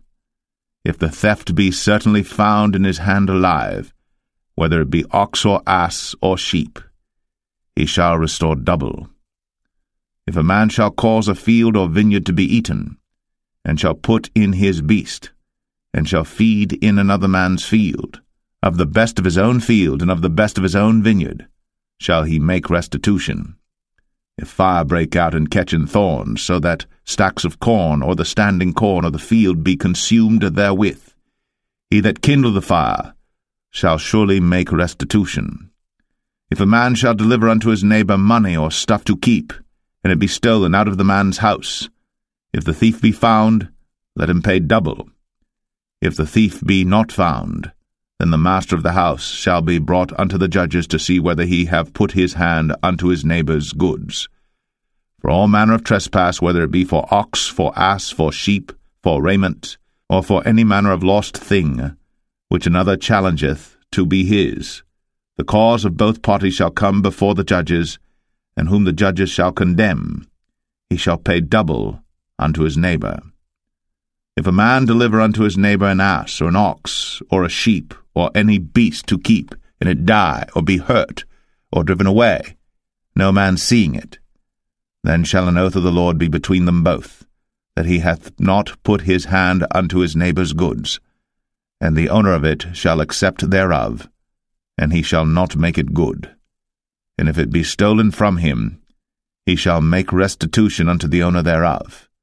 If it be torn in pieces, then let him bring it for witness, and he shall not make good that which was torn. And if a man borrow aught of his neighbor, and it be hurt or die, the owner thereof being not with it, he shall surely make it good. But if the owner thereof be with it, he shall not make it good. If it be an hired thing, it came for his hire. And if a man entice a maid that is not betrothed, and lie with her, he shall surely endow her to be his wife. If her father utterly refuse to give her unto him, he shall pay money according to the dowry of virgins. Thou shalt not suffer a witch to live. Whosoever lieth with a beast shall surely be put to death. He that sacrificeth unto any god, save unto the Lord only, he shall be utterly destroyed. Thou shalt neither vex a stranger nor oppress him, for ye were strangers in the land of Egypt. Ye shall not afflict any widow or fatherless child. If thou afflict them in any wise, and they cry at all unto me, I will surely hear their cry, and my wrath shall wax hot, and I will kill you with the sword, and your wives shall be widows, and your children fatherless. If thou lend money to any of my people that is poor by thee, thou shalt not be to him as an usurer, neither shalt thou lay upon him usury. If thou at all take thy neighbor's raiment to pledge, thou shalt deliver it unto him by that the sun goeth down. For that is his covering only, it is his raiment for his skin, wherein shall he sleep. And it shall come to pass, when he crieth unto me, that I will hear, for I am gracious. Thou shalt not revile the gods, nor curse the ruler of thy people.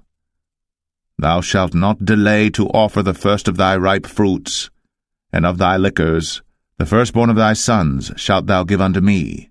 Likewise shalt thou do with thine oxen, and with thy sheep. 7 days it shall be with his dam. On the 8th day thou shalt give it me. And ye shall be holy men unto me, Neither shall ye eat any flesh that is torn of beasts in the field. Ye shall cast it to the dogs.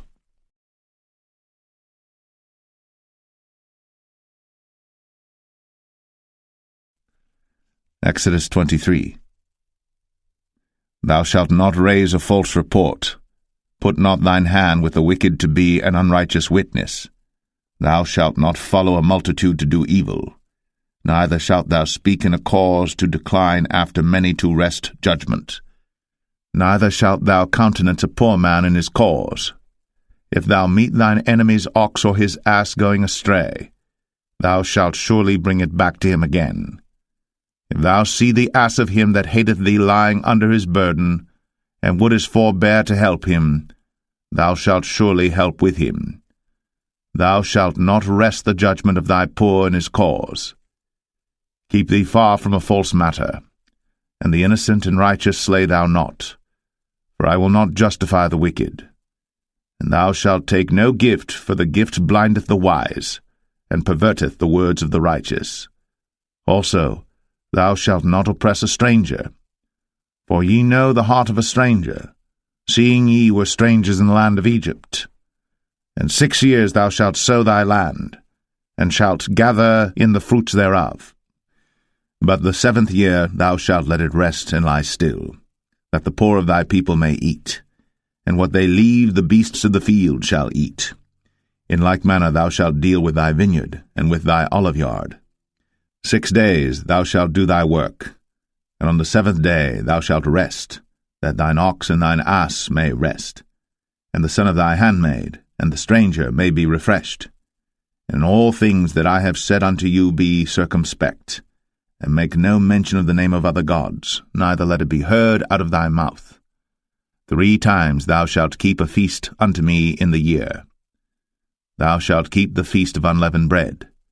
Thou shalt eat unleavened bread 7 days, as I commanded thee, in the time appointed of the month Abib.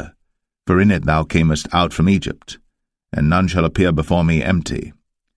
And the feast of harvest, the firstfruits of thy labours, which thou hast sown in the field, and the feast of ingathering, which is in the end of the year, when thou hast gathered in thy labours out of the field. 3 times in the year all thy males shall appear before the Lord God. Thou shalt not offer the blood of my sacrifice with leavened bread, neither shall the fat of my sacrifice remain until the morning.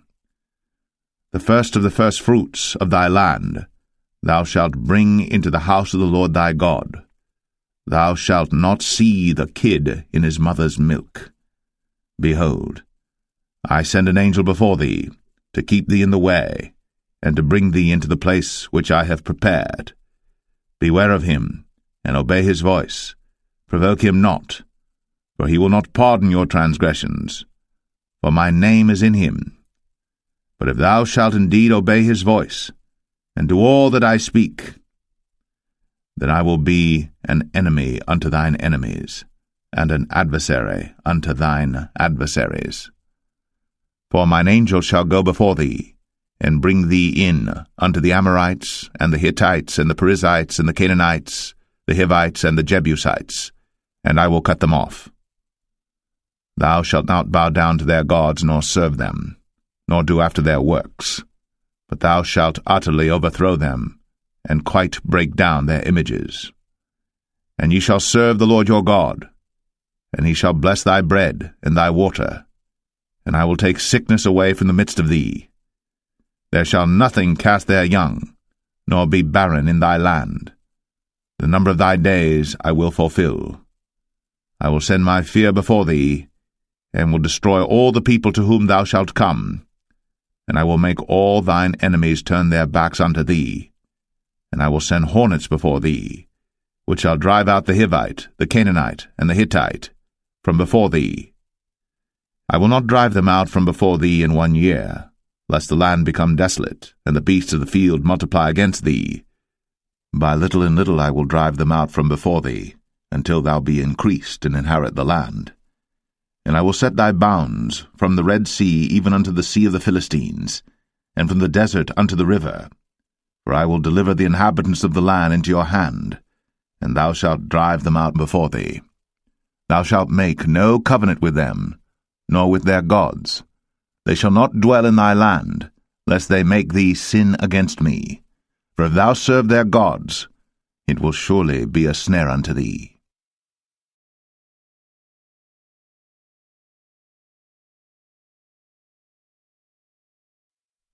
Exodus 24. And he said unto Moses, Come up unto the Lord, thou and Aaron, Nadab and Abihu, and 70 of the elders of Israel, and worship ye afar off.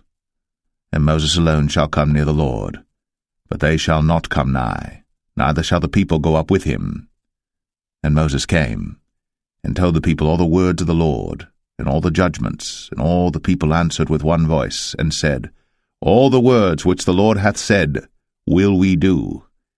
And Moses wrote all the words of the Lord, and rose up early in the morning, and builded an altar under the hill, and 12 pillars according to the 12 tribes of Israel. And he sent young men of the children of Israel, which offered burnt offerings, and sacrificed peace offerings of oxen unto the Lord. And Moses took half of the blood, and put it in basins, and half of the blood he sprinkled on the altar. And he took the book of the covenant, and read in the audience of the people, and they said, All that the Lord hath said will we do, and be obedient. And Moses took the blood, and sprinkled it on the people, and said, Behold, the blood of the covenant which the Lord hath made with you concerning all these words. Then went up Moses, and Aaron, Nadab and Abihu, and 70 of the elders of Israel. And they saw the God of Israel. And there was under his feet, as it were, a paved work of a sapphire stone, and as it were the body of heaven in his clearness. And upon the nobles of the children of Israel he laid not his hand. Also they saw God, and did eat and drink. And the Lord said unto Moses, Come up to me into the mount, and be there. And I will give thee tables of stone, and a law and commandments which I have written, that thou mayest teach them. And Moses rose up, and his minister Joshua. And Moses went up into the mount of God. And he said unto the elders, Tarry ye here for us, until we come again unto you. And behold, Aaron and Hur are with you. If any man have any matters to do, let him come unto them. And Moses went up into the mount, and a cloud covered the mount. And the glory of the Lord abode upon Mount Sinai, and the cloud covered it 6 days. And the 7th day he called unto Moses out of the midst of the cloud. And the sight of the glory of the Lord was like devouring fire on the top of the mount in the eyes of the children of Israel. And Moses went into the midst of the cloud, and gat him up into the mount. And Moses was in the mount 40 days and 40 nights.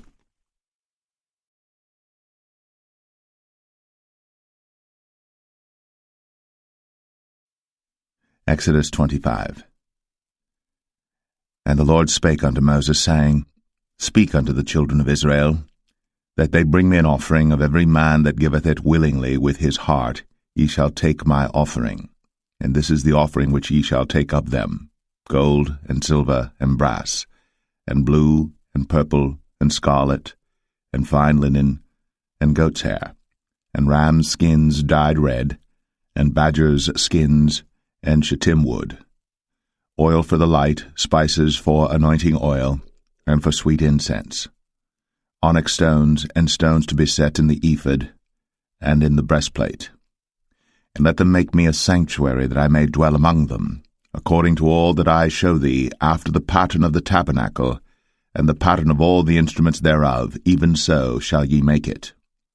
And they shall make an ark of shittim wood. 2 cubits and a half shall be the length thereof, and 1 cubit and a half the breadth thereof, and 1 cubit and a half the height thereof. And thou shalt overlay it with pure gold, within and without shalt thou overlay it, and shalt make upon it a crown of gold round about. And thou shalt cast 4 rings of gold for it, and put them in the 4 corners thereof, and 2 rings shall be in the one side of it, and 2 rings in the other side of it. And thou shalt make staves of shittim wood, and overlay them with gold. And thou shalt put the staves into the rings by the sides of the ark, that the ark may be borne with them. The staves shall be in the rings of the ark, they shall not be taken from it. And thou shalt put into the ark the testimony which I shall give thee. And thou shalt make a mercy seat of pure gold. 2 cubits and a half shall be the length thereof, and 1 cubit and a half the breadth thereof. And thou shalt make 2 cherubims of gold. Of beaten work shalt thou make them, in the 2 ends of the mercy seat. And make 1 cherub on the one end, and the other cherub on the other end. Even of the mercy seat shall ye make the cherubims on the 2 ends thereof. And the cherubims shall stretch forth their wings on high, covering the mercy seat with their wings, and their faces shall look one to another. Toward the mercy seat shall the faces of the cherubims be.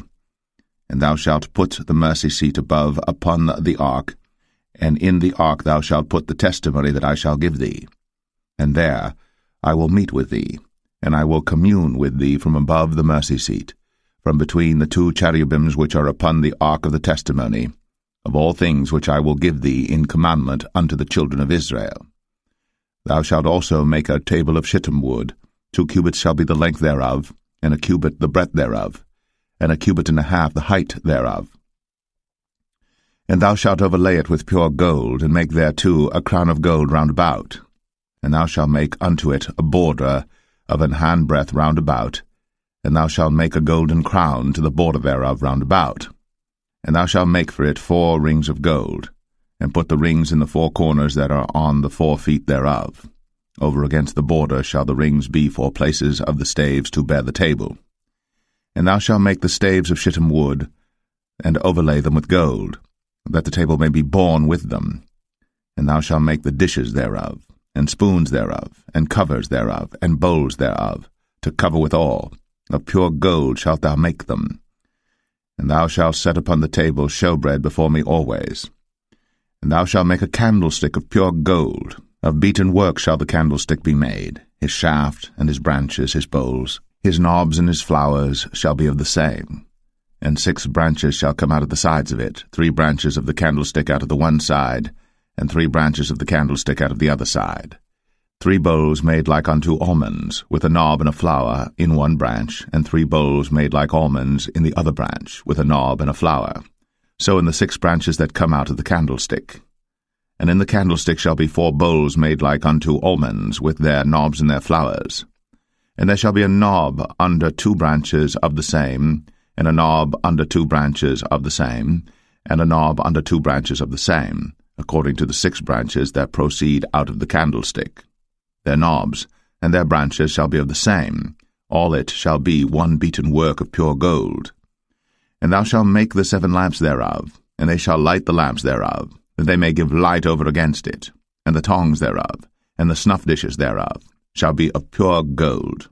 Of a talent of pure gold shall he make it with all these vessels. And look that thou make them after their pattern which was shown thee in the mount.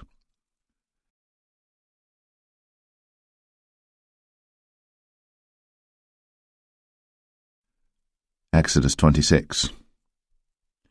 Moreover, thou shalt make the tabernacle with 10 curtains of fine twined linen, and blue, and purple, and scarlet. With cherubims of cunning work shalt thou make them. The length of 1 curtain shall be 28 cubits, and the breadth of 1 curtain 4 cubits, and every one of the curtains shall have 1 measure. The 5 curtains shall be coupled together one to another, and other 5 curtains shall be coupled one to another.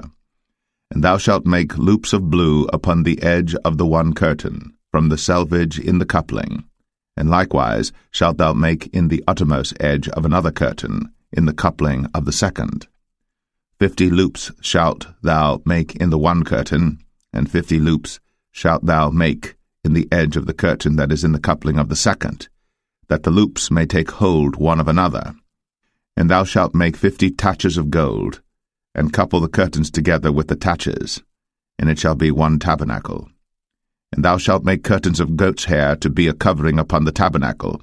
11 curtains shalt thou make. The length of 1 curtain shall be 30 cubits, and the breadth of 1 curtain 4 cubits, and the 11 curtains shall be all of 1 measure. And thou shalt couple 5 curtains by themselves, and 6 curtains by themselves, and shalt double the 6 curtain in the forefront of the tabernacle. And thou shalt make 50 loops on the edge of the 1 curtain that is outmost in the coupling, and 50 loops in the edge of the curtain which coupleth the second. And thou shalt make 50 taches of brass, and put the taches into the loops, and couple the tent together, that it may be one. And the remnant that remaineth of the curtains of the tent, the half curtain that remaineth, shall hang over the backside of the tabernacle, and a cubit on the one side, and a cubit on the other side of that which remaineth in the length of the curtains of the tent. It shall hang over the sides of the tabernacle on this side, and on that side to cover it. And thou shalt make a covering for the tent of rams' skins dyed red, and a covering above of badgers' skins. And thou shalt make boards for the tabernacle of shittim wood standing up. 10 cubits shall be the length of a board, and a cubit and a half shall be the breadth of one board. 2 tenons shall there be in one board, set in order, one against another. Thus shalt thou make for all the boards of the tabernacle. And thou shalt make the boards for the tabernacle 20 boards on the south side southward. And thou shalt make 40 sockets of silver under the 20 boards, 2 sockets under one board for his 2 tenons, and 2 sockets under another board for his 2 tenons. And for the second side of the tabernacle on the north side there shall be 20 boards, and there 40 sockets of silver, 2 sockets under one board, and 2 sockets under another board. And for the sides of the tabernacle westward thou shalt make 6 boards, and 2 boards shalt thou make for the corners of the tabernacle in the 2 sides. And they shall be coupled together beneath, and they shall be coupled together above the head of it unto one ring. Thus shall it be for them both. They shall be for the 2 corners. And they shall be 8 boards, and their sockets of silver 16 sockets, 2 sockets under one board, and 2 sockets under another board. And thou shalt make bars of shittim wood, 5 for the boards of the one side of the tabernacle, and 5 bars for the boards of the other side of the tabernacle, and 5 bars for the boards of the side of the tabernacle for the 2 sides westward. And the middle bar in the midst of the boards shall reach from end to end. And thou shalt overlay the boards with gold, and make their rings of gold, for places for the bars, and thou shalt overlay the bars with gold. And thou shalt rear up the tabernacle according to the fashion thereof which was shown thee in the mount. And thou shalt make a veil of blue and purple and scarlet and fine twined linen of cunning work. With cherubims shall it be made. And thou shalt hang it upon 4 pillars of shittim wood overlaid with gold. Their hooks shall be of gold, upon the 4 sockets of silver. And thou shalt hang up the veil under the taches, that thou mayest bring in thither within the veil the ark of the testimony. And the veil shall divide unto you between the holy place and the most holy. And thou shalt put the mercy seat upon the ark of the testimony in the most holy place. And thou shalt set the table without the veil, and the candlestick over against the table on the side of the tabernacle toward the south. And thou shalt put the table on the north side. And thou shalt make an hanging for the door of the tent of blue and purple and scarlet, and fine twined linen wrought with needlework.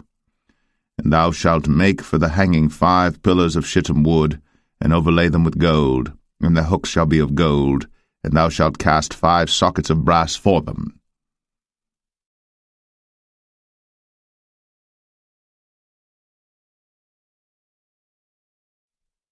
Exodus 27.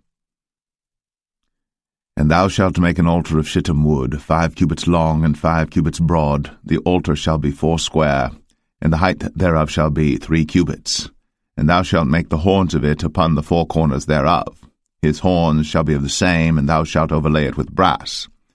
And thou shalt make his pans to receive his ashes, and his shovels, and his basins, and his flesh hooks, and his fire pans. All the vessels thereof thou shalt make of brass. And thou shalt make for it a grate of network of brass, and upon the net shalt thou make 4 brazen rings in the 4 corners thereof. And thou shalt put it under the compass of the altar beneath, that the net may be even to the midst of the altar. And thou shalt make staves for the altar, staves of shittim wood, and overlay them with brass. And the staves shall be put into the rings, and the staves shall be upon the 2 sides of the altar to bear it. Hollow with boards shalt thou make it, as it was shown thee in the mount, so shall they make it. And thou shalt make the court of the tabernacle for the south side. Southward there shall be hangings for the court of fine twined linen, of 100 cubits long for one side. And the 20 pillars thereof, and their 20 sockets shall be of brass. The hooks of the pillars, and their fillets, shall be of silver. And likewise for the north side in length there shall be hangings of 100 cubits long, and his 20 pillars, and their 20 sockets of brass, the hooks of the pillars, and their fillets of silver. And for the breadth of the court on the west side shall be hangings of 50 cubits, their pillars 10, and their sockets 10. And the breadth of the court on the east side eastward shall be 50 cubits. The hangings of one side of the gate shall be 15 cubits, their pillars 3, and their sockets 3. And on the other side shall be hangings 15 cubits, their pillars 3, and their sockets 3. And for the gate of the court shall be an hanging of 20 cubits of blue, and purple, and scarlet, and fine twined linen, wrought with needlework, and their pillars shall be 4, and their sockets 4. All the pillars round about the court shall be filleted with silver. Their hooks shall be of silver, and their sockets of brass. The length of the court shall be 100 cubits, and the breadth 50 everywhere, and the height 5 cubits of fine twined linen, and their sockets of brass. All the vessels of the tabernacle, and all the service thereof, and all the pins thereof, and all the pins of the court shall be of brass. And thou shalt command the children of Israel that they bring thee pure oil olive beaten for the light, to cause the lamp to burn always. In the tabernacle of the congregation without the veil, which is before the testimony, Aaron and his sons shall order it from evening to morning before the Lord. It shall be a statute for ever, unto their generations, on the behalf of the children of Israel.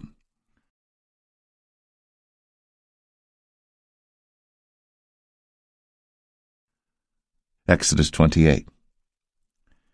And take thou unto thee Aaron thy brother, and his sons with him, from among the children of Israel, that he may minister unto me in the priest's office, even Aaron, Nadab, and Abihu, Eleazar, and Ithamar, Aaron's sons. And thou shalt make holy garments for Aaron thy brother, for glory and for beauty. And thou shalt speak unto all that are wise-hearted, whom I have filled with the spirit of wisdom, that they may make Aaron's garments to consecrate him, that he may minister unto me in the priest's office. And these are the garments which they shall make, a breastplate, and an ephod, and a robe, and a broidered coat, a mitre, and a girdle.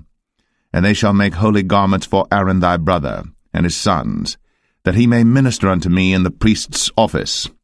And they shall take gold, and blue, and purple, and scarlet, and fine linen.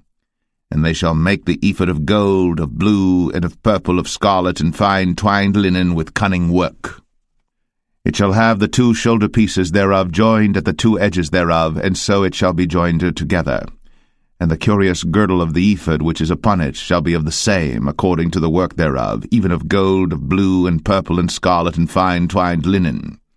And thou shalt take 2 onyx stones, and grave on them the names of the children of Israel, 6 of their names on one stone, and the other 6 names of the rest on the other stone, according to their birth.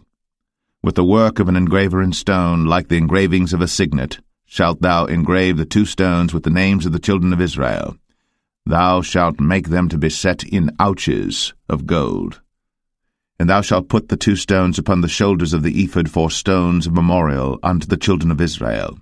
And Aaron shall bear their names before the Lord upon his 2 shoulders for a memorial. And thou shalt make ouches of gold, and 2 chains of pure gold at the ends. Of wreathen work shalt thou make them, and fasten the wreathen chains to the ouches. And thou shalt make the breastplate of judgment with cunning work. After the work of the ephod thou shalt make it, of gold, of blue, and of purple, and of scarlet, and of fine twined linen shalt thou make it. 4 square it shall be, being doubled. A span shall be the length thereof, and a span shall be the breadth thereof. And thou shalt set in it settings of stones, even 4 rows of stones. The first row shall be a sardius, a topaz, and a carbuncle. This shall be the first row. And the second row shall be an emerald, a sapphire, and a diamond. And the third row a ligure, an agate, and an amethyst. And the 4th row a beryl, and an onyx, and a jasper. They shall be set in gold in their enclosings. And the stone shall be with the names of the children of Israel, 12 according to their names, like the engravings of a signet. Every one with his name shall they be according to the 12 tribes.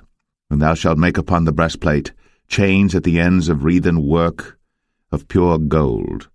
And thou shalt make upon the breastplate 2 rings of gold, and shalt put the 2 rings on the 2 ends of the breastplate. And thou shalt put the 2 wreathen chains of gold in the 2 rings which are on the ends of the breastplate. And the other 2 ends of the 2 wreathen chains thou shalt fasten in the 2 ouches, and put them on the shoulder pieces of the ephod before it. And thou shalt make 2 rings of gold, and thou shalt put them upon the 2 ends of the breastplate, in the border thereof, which is in the side of the ephod inward.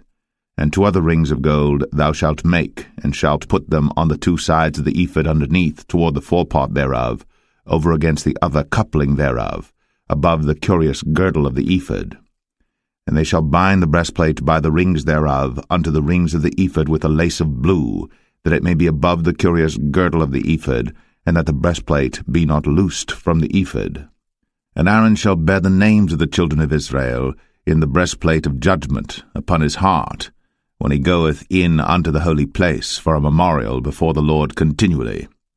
And thou shalt put in the breastplate of judgment the Urim and the Thummim, and they shall be upon Aaron's heart, when he goeth in before the Lord. And Aaron shall bear the judgment of the children of Israel upon his heart before the Lord continually. And thou shalt make the robe of the ephod all of blue. And there shall be an hole in the top of it, in the midst thereof. It shall have a binding of woven work round about the whole of it, as it were the whole of an habergeon, that it be not rent. And beneath upon the hem of it thou shalt make pomegranates of blue, and of purple, and of scarlet round about the hem thereof, and bells of gold between them round about, a golden bell and a pomegranate, a golden bell and a pomegranate, upon the hem of the robe round about. And it shall be upon Aaron to minister, and his sound shall be heard when he goeth in unto the holy place before the Lord, and when he cometh out, that he die not. And thou shalt make a plate of pure gold, and grave upon it, like the engravings of a signet, holiness to the Lord. And thou shalt put it on a blue lace, that it may be upon the mitre, upon the forefront of the mitre it shall be. And it shall be upon Aaron's forehead, that Aaron may bear the iniquity of the holy things, which the children of Israel shall hallow in all their holy gifts. And it shall be always upon his forehead, that they may be accepted before the Lord. And thou shalt embroider the coat of fine linen, and thou shalt make the mitre of fine linen, and thou shalt make the girdle of needlework. And for Aaron's sons thou shalt make coats, and thou shalt make for them girdles, and bonnets shalt thou make for them for glory and for beauty. And thou shalt put them upon Aaron thy brother, and his sons with him, and shalt anoint them, and consecrate them, and sanctify them, that they may minister unto me in the priest's office. And thou shalt make them linen breeches to cover their nakedness, from the loins even unto the thighs they shall reach. And they shall be upon Aaron and upon his sons when they come in unto the tabernacle of the congregation, or when they come near unto the altar to minister in the holy place, that they bear not iniquity and die. It shall be a statute for ever unto him and his seed after him.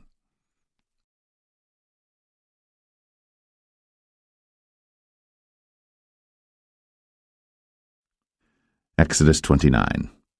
And this is the thing that thou shalt do unto them to hallow them, to minister unto me in the priest's office.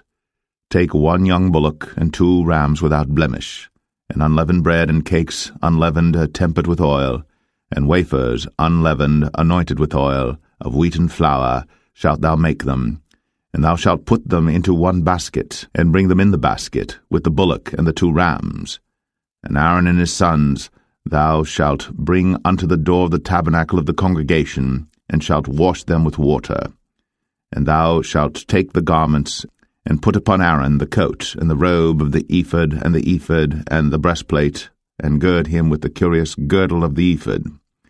And thou shalt put the mitre upon his head, and put the holy crown upon the mitre. Then shalt thou take the anointing oil, and pour it upon his head, and anoint him. And thou shalt bring his sons, and put coats upon them. And thou shalt gird them with girdles, Aaron and his sons, and put the bonnets on them, and the priest's office shall be theirs for a perpetual statute. And thou shalt consecrate Aaron and his sons. And thou shalt cause a bullock to be brought before the tabernacle of the congregation, and Aaron and his sons shall put their hands upon the head of the bullock. And thou shalt kill the bullock before the Lord, by the door of the tabernacle of the congregation. And thou shalt take of the blood of the bullock, and put it upon the horns of the altar with thy finger, and pour all the blood beside the bottom of the altar. And thou shalt take all the fat that covereth the inwards, and the caul that is above the liver, and the 2 kidneys, and the fat that is upon them, and burn them upon the altar. But the flesh of the bullock, and his skin, and his dung, shalt thou burn with fire without the camp. It is a sin offering. Thou shalt also take 1 ram, and Aaron and his sons shall put their hands upon the head of the ram. And thou shalt slay the ram, and thou shalt take his blood, and sprinkle it round about upon the altar. And thou shalt cut the ram in pieces, and wash the inwards of him and his legs, and put them unto his pieces and unto his head. And thou shalt burn the whole ram upon the altar. It is a burnt offering unto the Lord. It is a sweet savour, an offering made by fire unto the Lord. And thou shalt take the other ram, and Aaron and his sons shall put their hands upon the head of the ram. Then shalt thou kill the ram, and take of his blood, and put it upon the tip of the right ear of Aaron, and upon the tip of the right ear of his sons, and upon the thumb of their right hand, and upon the great toe of their right foot, and sprinkle the blood upon the altar round about. And thou shalt take of the blood that is upon the altar, and of the anointing oil, and sprinkle it upon Aaron, and upon his garments, and upon his sons, and upon the garments of his sons with him. And he shall be hallowed, and his garments, and his sons' garments with him. Also thou shalt take of the ram the fat and the rump, and the fat that covereth the inwards, and the caul above the liver, and the 2 kidneys, and the fat that is upon them, and the right shoulder, for it is a ram of consecration. And 1 loaf of bread, and 1 cake of oiled bread, and 1 wafer out of the basket of the unleavened bread that is before the Lord. And thou shalt put all in the hands of Aaron, and in the hands of his sons, and shalt wave them for a wave offering before the Lord. And thou shalt receive them of their hands, and burn them upon the altar for a burnt offering, for a sweet savour before the Lord. It is an offering made by fire unto the Lord. And thou shalt take the breast of the ram of Aaron's consecration, and wave it for a wave offering before the Lord, and it shall be thy part. And thou shalt sanctify the breast of the wave offering, and the shoulder of the heave offering, which is waved, and which is heaved up, of the ram of the consecration, even of that which is for Aaron, and of that which is for his sons. And it shall be Aaron's and his sons by a statute for ever from the children of Israel. For it is an heave offering, and it shall be an heave offering from the children of Israel of the sacrifice of their peace offerings, even their heave offering unto the Lord. And the holy garments of Aaron shall be his sons after him, to be anointed therein, and to be consecrated in them. And that son that is priest in his stead shall put them on 7 days, when he cometh into the tabernacle of the congregation to minister in the holy place. And thou shalt take the ram of the consecration, and seethe his flesh in the holy place. And Aaron and his sons shall eat the flesh of the ram, and the bread that is in the basket by the door of the tabernacle of the congregation. And they shall eat those things wherewith the atonement was made, to consecrate and to sanctify them. But a stranger shall not eat thereof, because they are holy. And if aught of the flesh of the consecrations, or of the bread, remain unto the morning, then thou shalt burn the remainder with fire. It shall not be eaten, because it is holy. And thus shalt thou do unto Aaron and to his sons, according to all things which I have commanded thee. 7 days shalt thou consecrate them. And thou shalt offer every day a bullock for a sin offering, for atonement. And thou shalt cleanse the altar, when thou hast made an atonement for it. And thou shalt anoint it, to sanctify it. 7 days thou shalt make an atonement for the altar, and sanctify it. And it shall be an altar most holy. Whatsoever toucheth the altar shall be holy. Now this is that which thou shalt offer upon the altar: 2 lambs of the first year, day by day, continually. The 1 lamb thou shalt offer in the morning, and the other lamb thou shalt offer at even. And with the 1 lamb 1/10 deal of flour mingled with the 4th part of an hin of beaten oil, and the 4th part of an hin of wine for a drink offering. And the other lamb thou shalt offer at even, and shalt do thereto according to the meat offering of the morning, and according to the drink offering thereof, for a sweet savour, an offering made by fire unto the Lord. This shall be a continual burnt offering throughout your generations at the door of the tabernacle of the congregation before the Lord, where I will meet you, to speak there unto thee. And there I will meet with the children of Israel, and the tabernacle shall be sanctified by my glory. And I will sanctify the tabernacle of the congregation and the altar. I will sanctify also both Aaron and his sons to minister to me in the priest's office. And I will dwell among the children of Israel, and will be their God. And they shall know that I am the Lord their God, that brought them forth out of the land of Egypt, that I may dwell among them. I am the Lord their God.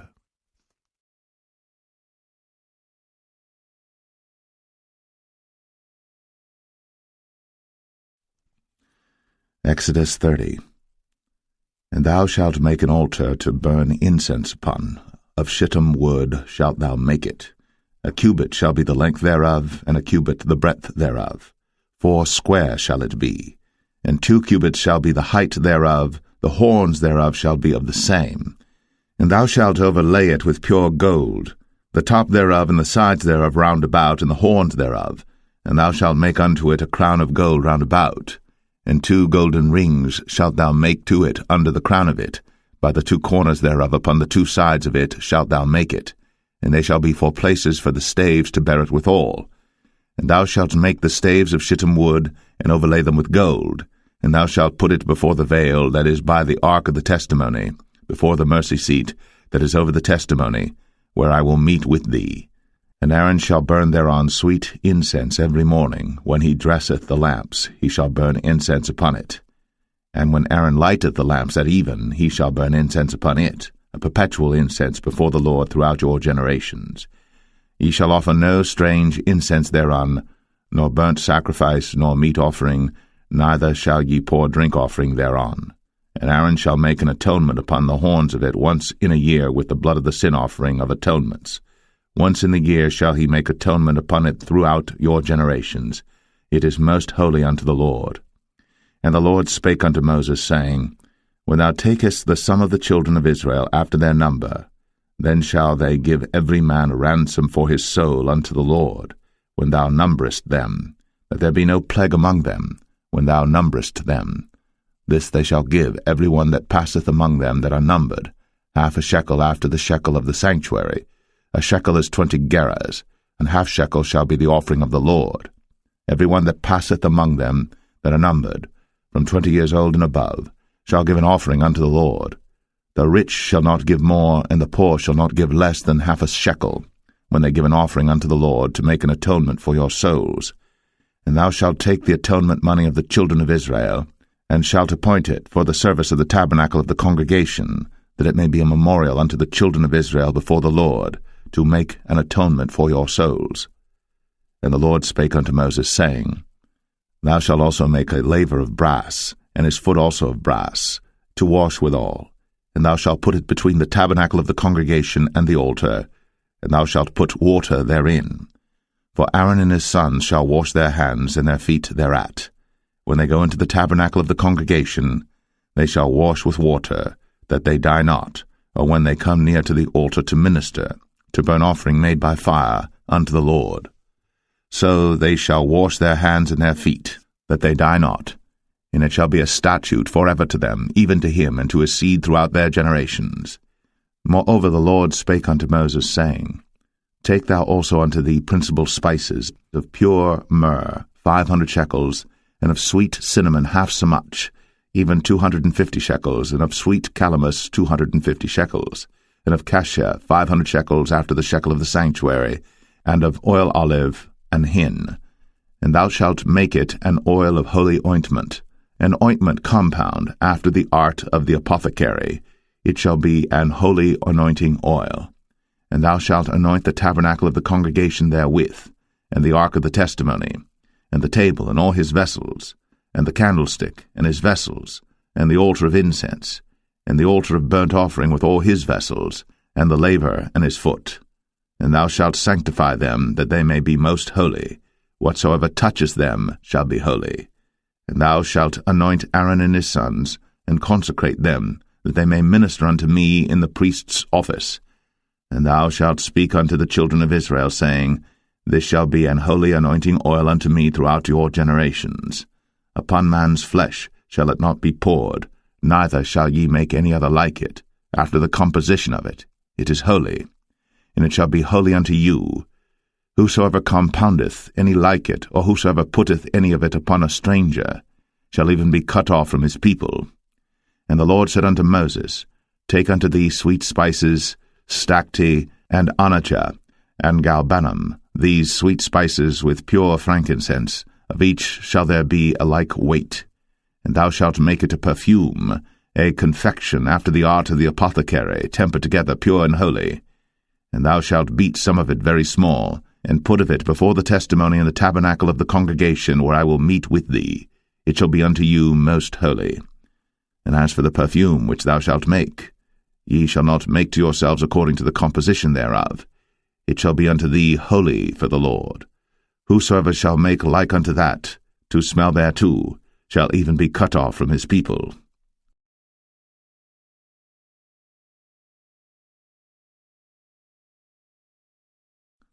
Exodus 31.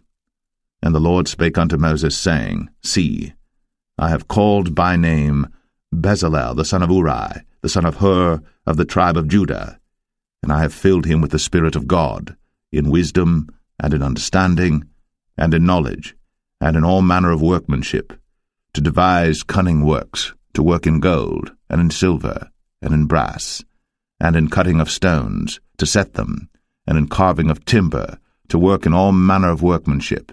And I, behold, I have given with him Aholiab, the son of Ahisamach, of the tribe of Dan. And in the hearts of all that are wise-hearted I have put wisdom, that they may make all that I have commanded thee: the tabernacle of the congregation, and the ark of the testimony, and the mercy seat that is thereupon, and all the furniture of the tabernacle, and the table, and his furniture, and the pure candlestick with all his furniture, and the altar of incense, and the altar of burnt offering with all his furniture, and the laver and his foot, and the cloths of service, and the holy garments for Aaron the priest, and the garments of his sons to minister in the priest's office, and the anointing oil, and sweet incense for the holy place, according to all that I have commanded thee shall they do. And the Lord spake unto Moses, saying, Speak thou also unto the children of Israel, saying, Verily, my Sabbaths ye shall keep, for it is a sign between me and you throughout your generations, that ye may know that I am the Lord that doth sanctify you. Ye shall keep the Sabbath therefore, for it is holy unto you. Every one that defileth it shall surely be put to death. For whosoever doeth any work therein, that soul shall be cut off from among his people.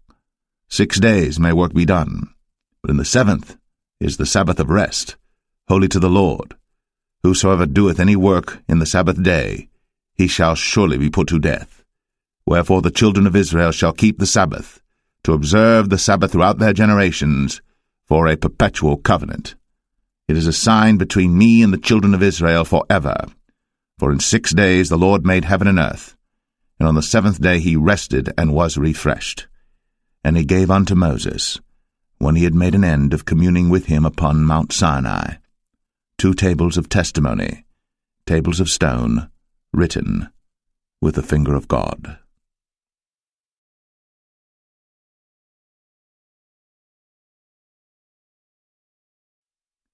Exodus 32. And when the people saw that Moses delayed to come down out of the mount, the people gathered themselves together unto Aaron, and said unto him, Up, make us gods, which shall go before us. For as for this Moses, the man that brought us up out of the land of Egypt, we wot not what is become of him. And Aaron said unto them, Break off the golden earrings which are in the ears of your wives, of your sons, and of your daughters, and bring them unto me. And all the people brake off the golden earrings which were in their ears, and brought them unto Aaron. And he received them at their hand, and fashioned it with a graving tool, after he had made it a molten calf. And they said, These be thy gods, O Israel, which brought thee up out of the land of Egypt.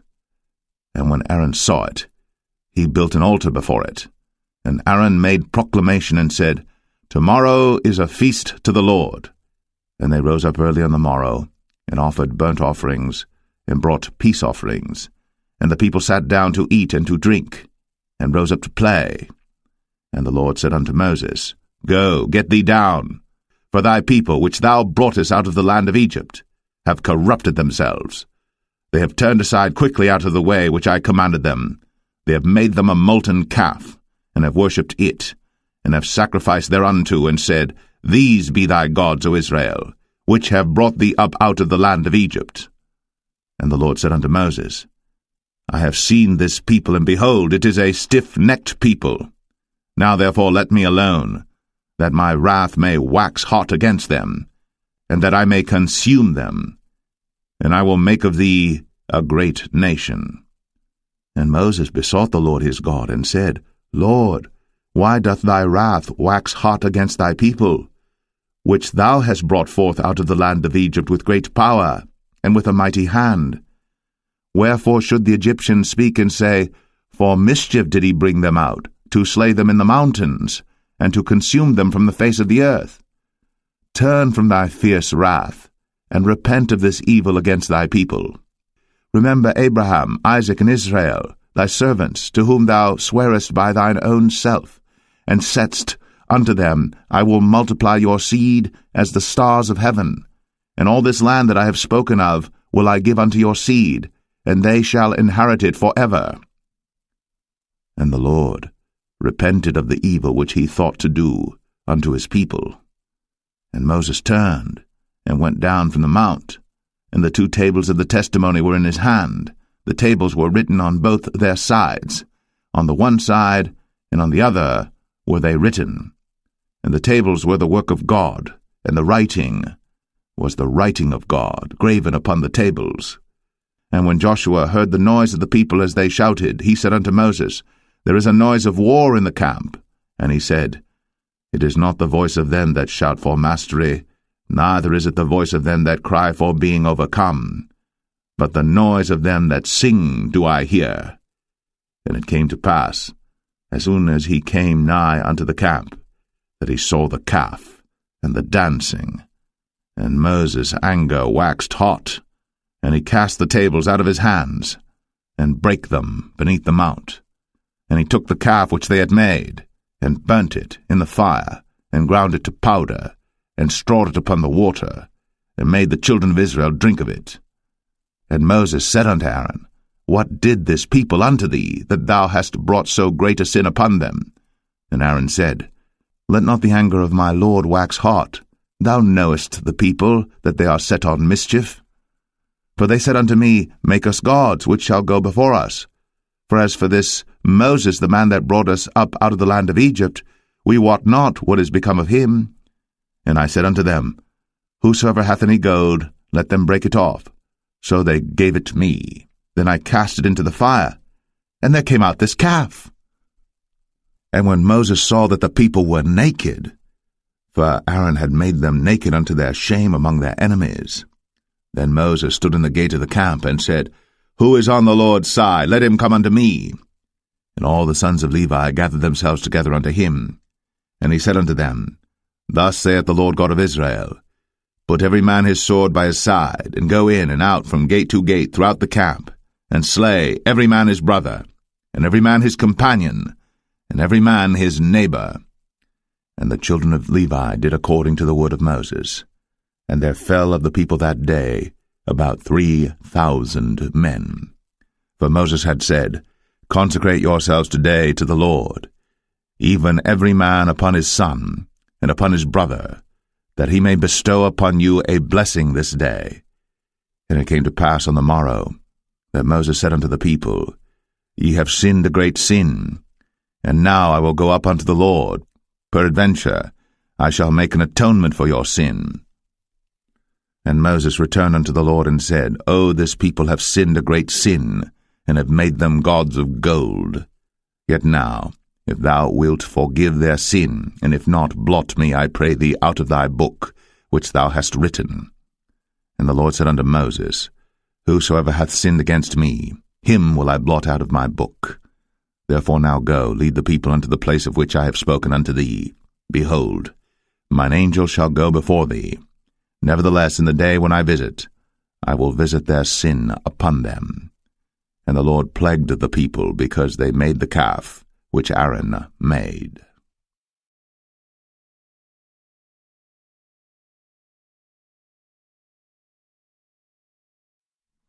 Exodus 33. And the Lord said unto Moses, Depart, and go up hence, thou, and the people which thou hast brought up out of the land of Egypt, unto the land which I sware unto Abraham, to Isaac, and to Jacob, saying, Unto thy seed will I give it. And I will send an angel before thee, and I will drive out the Canaanite, the Amorite, and the Hittite, and the Perizzite, the Hivite, and the Jebusite, unto a land flowing with milk and honey. For I will not go up in the midst of thee, for thou art a stiff-necked people, lest I consume thee in the way. And when the people heard these evil tidings, they mourned, and no man did put on him his ornaments. For the Lord had said unto Moses, Say unto the children of Israel, Ye are a stiff-necked people. I will come up into the midst of thee in a moment, and consume thee. Therefore now put off thy ornaments from thee, that I may know what to do unto thee. And the children of Israel stripped themselves of their ornaments by the mount Horeb. And Moses took the tabernacle, and pitched it without the camp, afar off from the camp, and called it the tabernacle of the congregation. And it came to pass that every one which sought the Lord went out unto the tabernacle of the congregation, which was without the camp. And it came to pass, when Moses went out unto the tabernacle, that all the people rose up, and stood every man at his tent door, and looked after Moses, until he was gone into the tabernacle. And it came to pass, as Moses entered into the tabernacle, the cloudy pillar descended, and stood at the door of the tabernacle, and the Lord talked with Moses. And all the people saw the cloudy pillar stand at the tabernacle door. And all the people rose up and worshipped, every man in his tent door.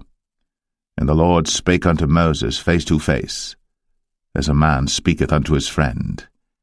And he turned again into the camp. But his servant Joshua the son of Nun, a young man, departed not out of the tabernacle. And Moses said unto the Lord, See, thou sayest unto me, Bring up this people, and thou hast not let me know whom thou wilt send with me. Yet thou hast said, I know thee by name, and thou hast also found grace in my sight. Now therefore, I pray thee, if I have found grace in thy sight, show me now thy way, that I may know thee, that I may find grace in thy sight, and consider that this nation is thy people. And he said, My presence shall go with thee, and I will give thee rest. And he said unto him, If thy presence go not with me, carry us not up hence. For wherein shall it be known here that I and thy people have found grace in thy sight?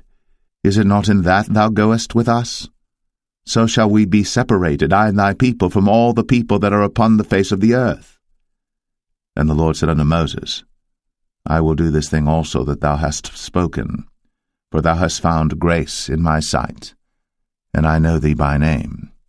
And he said, I beseech thee, show me thy glory.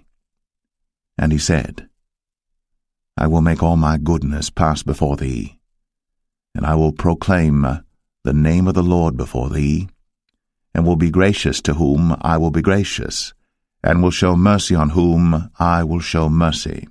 And he said, Thou canst not see my face, for there shall no man see me and live. And the Lord said, Behold, there is a place by me, and thou shalt stand upon a rock. And it shall come to pass, while my glory passeth by, that I will put thee in a cleft of the rock, and will cover thee with my hand while I pass by. And I will take away mine hand, and thou shalt see my back parts, but my face shall not be seen.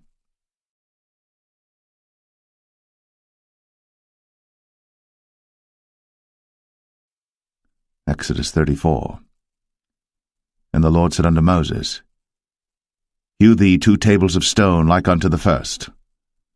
And I will write upon these tables the words that were in the first tables which thou breakest.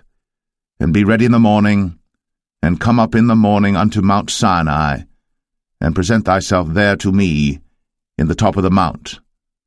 And no man shall come up with thee, neither let any man be seen throughout all the mount, neither let the flocks nor herds feed before that mount. And he hewed 2 tables of stone like unto the first.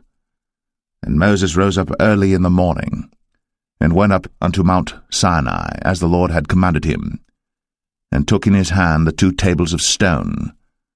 And the Lord descended in the cloud, and stood with him there, and proclaimed the name of the Lord. And the Lord passed by before him, and proclaimed, the Lord God, merciful and gracious, long-suffering, and abundant in goodness and truth, keeping mercy for thousands, forgiving iniquity, and transgression and sin, and that will by no means clear the guilty, visiting the iniquity of the fathers upon the children, and upon the children's children, unto the 3rd and to the 4th generation. And Moses made haste, and bowed his head toward the earth, and worshipped, and he said, If now I have found grace in thy sight, O Lord, let my Lord, I pray thee, go among us. For it is a stiff-necked people, and pardon our iniquity and our sin, and take us for thine inheritance. And he said, Behold, I make a covenant. Before all thy people I will do marvels, such as have not been done in all the earth, nor in any nation. And all the people among which thou art shall see the work of the Lord, for it is a terrible thing that I will do with thee. Observe thou that which I command thee this day. Behold, I drive out before thee the Amorite, and the Canaanite, and the Hittite, and the Perizzite, and the Hivite, and the Jebusite. Take heed to thyself, lest thou make a covenant with the inhabitants of the land whither thou goest, lest it be for a snare in the midst of thee. But ye shall destroy their altars, break their images, and cut down their groves. For thou shalt worship no other god, for the Lord whose name is a jealous God. Lest thou make a covenant with the inhabitants of the land, and they go a-whoring after their gods, and do sacrifice unto their gods, and one call thee, and thou eat of his sacrifice, and thou take of their daughters unto thy sons, and their daughters go a-whoring after their gods, and make thy sons go a-whoring after their gods. Thou shalt make thee no molten gods. The feast of unleavened bread shalt thou keep. 7 days thou shalt eat unleavened bread, as I commanded thee, in the time of the month Abib. For in the month Abib thou camest out from Egypt. All that openeth the matrix is mine, and every firstling among thy cattle, whether ox or sheep that is male. But the firstling of an ass thou shalt redeem with a lamb, and if thou redeem him not, then shalt thou break his neck. All the firstborn of thy sons thou shalt redeem, and none shall appear before me empty. 6 days thou shalt work, but on the 7th day thou shalt rest. In earing time and in harvest thou shalt rest. And thou shalt observe the feast of weeks, of the firstfruits of wheat harvest, and the feast of ingathering at the year's end. Thrice in the year shall all your men-children appear before the Lord God, the God of Israel.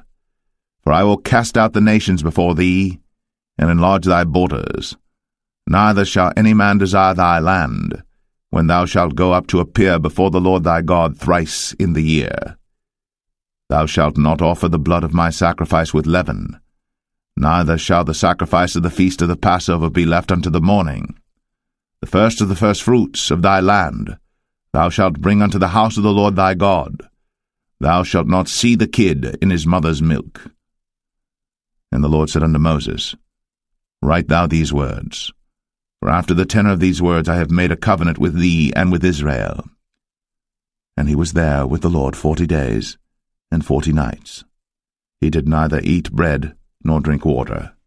And he wrote upon the tables the words of the covenant, the 10 commandments. And it came to pass, when Moses came down from Mount Sinai, with the 2 tables of testimony in Moses' hand, when he came down from the mount, that Moses wist not that the skin of his face shone, while he talked with them. And when Aaron and all the children of Israel saw Moses, behold, the skin of his face shone, and they were afraid to come nigh him. And Moses called unto them, and Aaron and all the rulers of the congregation returned unto him. And Moses talked with them, and afterward all the children of Israel came nigh, and he gave them in commandment all that the Lord had spoken with him in Mount Sinai. Until Moses had done speaking with them, he put a veil on his face.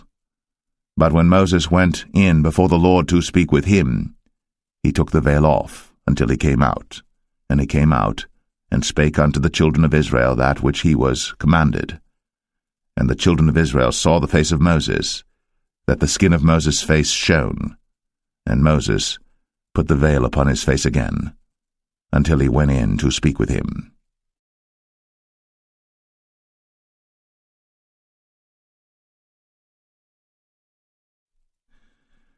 Exodus 35.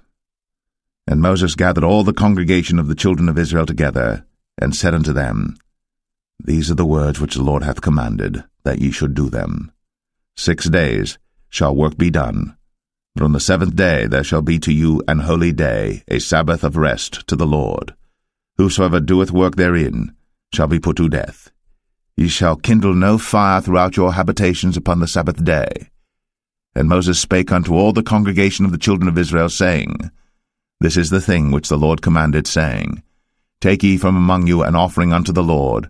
Whosoever is of a willing heart, let him bring it, an offering of the Lord, gold and silver and brass, and blue and purple and scarlet and fine linen and goat's hair, and rams' skins dyed red, and badgers' skins, and shittim wood, and oil for the light, and spices for anointing oil, and for the sweet incense, and onyx stones, and stones to be set for the ephod and for the breastplate. And every wise-hearted among you shall come, and make all that the Lord hath commanded, the tabernacle, his tent, and his covering, his taches, and his boards, his bars, his pillars, and his sockets, the ark and the staves thereof, with the mercy seat and the veil of the covering, the table and his staves, and all his vessels, and the showbread, the candlestick also for the light, and his furniture, and his lamps, with the oil for the light, and the incense altar, and his staves, and the anointing oil, and the sweet incense, and the hanging for the door at the entering in of the tabernacle, the altar of burnt offering, with his brazen grate, his staves, and all his vessels, the laver and his foot, the hangings of the court, his pillars, and their sockets, and the hanging for the door of the court, the pins of the tabernacle, and the pins of the court, and their cords, the cloths of service, to do service in the holy place, the holy garments for Aaron the priest, and the garments of his sons to minister in the priest's office. And all the congregation of the children of Israel departed from the presence of Moses. And they came, every one whose heart stirred him up, and every one whom his spirit made willing. And they brought the Lord's offering to the work of the tabernacle of the congregation, and for all his service, and for the holy garments. And they came, both men and women, as many as were willing-hearted, and brought bracelets and earrings and rings and tablets, all jewels of gold, and every man that offered an offering of gold unto the Lord. And every man with whom was found blue and purple and scarlet and fine linen and goat's hair, and red skins of rams and badgers' skins brought them. Every one that did offer an offering of silver and brass brought the Lord's offering, and every man with whom was found shittim wood for any work of the service brought it. And all the women that were wise-hearted did spin with their hands, and brought that which they had spun, both of blue and of purple and of scarlet and of fine linen. And all the women whose heart stirred them up in wisdom spun goat's hair. And the rulers brought onyx stones, and stones to be set for the ephod and for the breastplate, and spice, and oil for the light, and for the anointing oil, and for the sweet incense. The children of Israel brought a willing offering unto the Lord, every man and woman whose heart made them willing to bring for all manner of work, which the Lord had commanded to be made by the hand of Moses. And Moses said unto the children of Israel, See, the Lord hath called by name Bezalel the son of Uri, the son of Hur, of the tribe of Judah. And he hath filled him with the Spirit of God in wisdom, in understanding, and in knowledge, and in all manner of workmanship, and to devise curious works, to work in gold, and in silver, and in brass, and in the cutting of stones, to set them and in carving of wood, to make any manner of cunning work. And he hath put in his heart that he may teach, both he and Aholiab, the son of Ahisamach, of the tribe of Dan. Them hath he filled with wisdom of heart, to work all manner of work, of the engraver, and of the cunning workman, and of the embroiderer, in blue, and in purple, and scarlet, and in fine linen, and of the weaver, even of them that do any work, and of those that devise cunning work.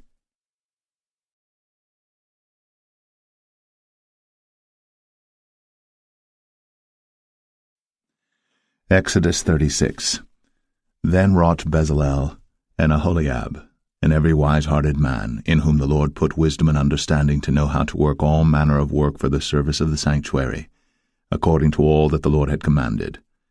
And Moses called Bezalel and Aholiab, and every wise-hearted man in whose heart the Lord had put wisdom, even every one whose heart stirred him up to come unto the work to do it. And they received of Moses all the offering, which the children of Israel had brought for the work of the service of the sanctuary, to make it withal. And they brought yet unto him free offerings every morning. And all the wise men that wrought all the work of the sanctuary came every man from his work which they made.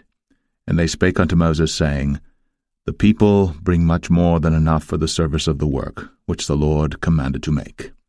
And Moses gave commandment, and they caused it to be proclaimed throughout the camp, saying, Let neither man nor woman make any more work for the offering of the sanctuary. So the people were restrained from bringing. For the stuff they had was sufficient for all the work to make it, and too much. And every wise-hearted man among them that wrought the work of the tabernacle made 10 curtains of fine twined linen, and blue, and purple, and scarlet. With cherubims of cunning work made he them. The length of one curtain was 28 cubits, and the breadth of one curtain 4 cubits. The curtains were all of one size. And he coupled the 5 curtains one unto another, and the other 5 curtains he coupled one unto another. And he made loops of blue on the edge of one curtain from the selvage in the coupling. Likewise he made in the uttermost side of another curtain in the coupling of the second. 50 loops made he in one curtain, and 50 loops made he in the edge of the curtain which was in the coupling of the second. The loops held one curtain to another. And he made 50 taches of gold, and coupled the curtains one unto another with the taches. So it became one tabernacle. And he made curtains of goat's hair for the tent over the tabernacle. 11 curtains he made them. The length of one curtain was 30 cubits, and 4 cubits was the breadth of one curtain. The 11 curtains were of one size. And he coupled 5 curtains by themselves, and 6 curtains by themselves. And he made 50 loops upon the uttermost edge of the curtain in the coupling, and 50 loops made he upon the edge of the curtain which coupleth the second. And he made 50 taches of brass to couple the tent together, that it might be one. And he made a covering for the tent of ram skins dyed red, and a covering of badger skins above that. And he made boards for the tabernacle of shittim wood standing up. The length of a board was 10 cubits, and the breadth of a board 1 cubit and a half. One board had 2 tenons, equally distant one from another. Thus did he make for all the boards of the tabernacle. And he made boards for the tabernacle, 20 boards for the south side southward. And 40 sockets of silver he made under the 20 boards. 2 sockets under one board for his 2 tenons, and 2 sockets under another board for his 2 tenons. And for the other side of the tabernacle, which is toward the north corner, he made 20 boards. And there 40 sockets of silver, 2 sockets under one board, and 2 sockets under another board. And for the sides of the tabernacle westward he made 6 boards. And 2 boards made he for the corners of the tabernacle in the 2 sides. And they were coupled beneath, and coupled together at the head thereof to one ring. Thus he did to both of them in both the corners. And there were 8 boards, and their sockets were 16 sockets of silver, under every board 2 sockets. And he made bars of shittim wood, 5 for the boards of the one side of the tabernacle, and 5 bars for the boards of the other side of the tabernacle, and 5 bars for the boards of the tabernacle for the sides westward. And he made the middle bar to shoot through the boards from the one end to the other. And he overlaid the boards with gold, and made their rings of gold to be places for the bars, and overlaid the bars with gold. And he made a veil of blue and purple and scarlet, and fine twined linen with cherubims made he it of cunning work. And he made thereunto 4 pillars of shittim wood, and overlaid them with gold. Their hooks were of gold, and he cast for them 4 sockets of silver. And he made an hanging for the tabernacle door of blue and purple and scarlet and fine twined linen of needlework. and the 5 pillars of it with their hooks, and he overlaid their chapiters and their fillets with gold, but their 5 sockets were of brass.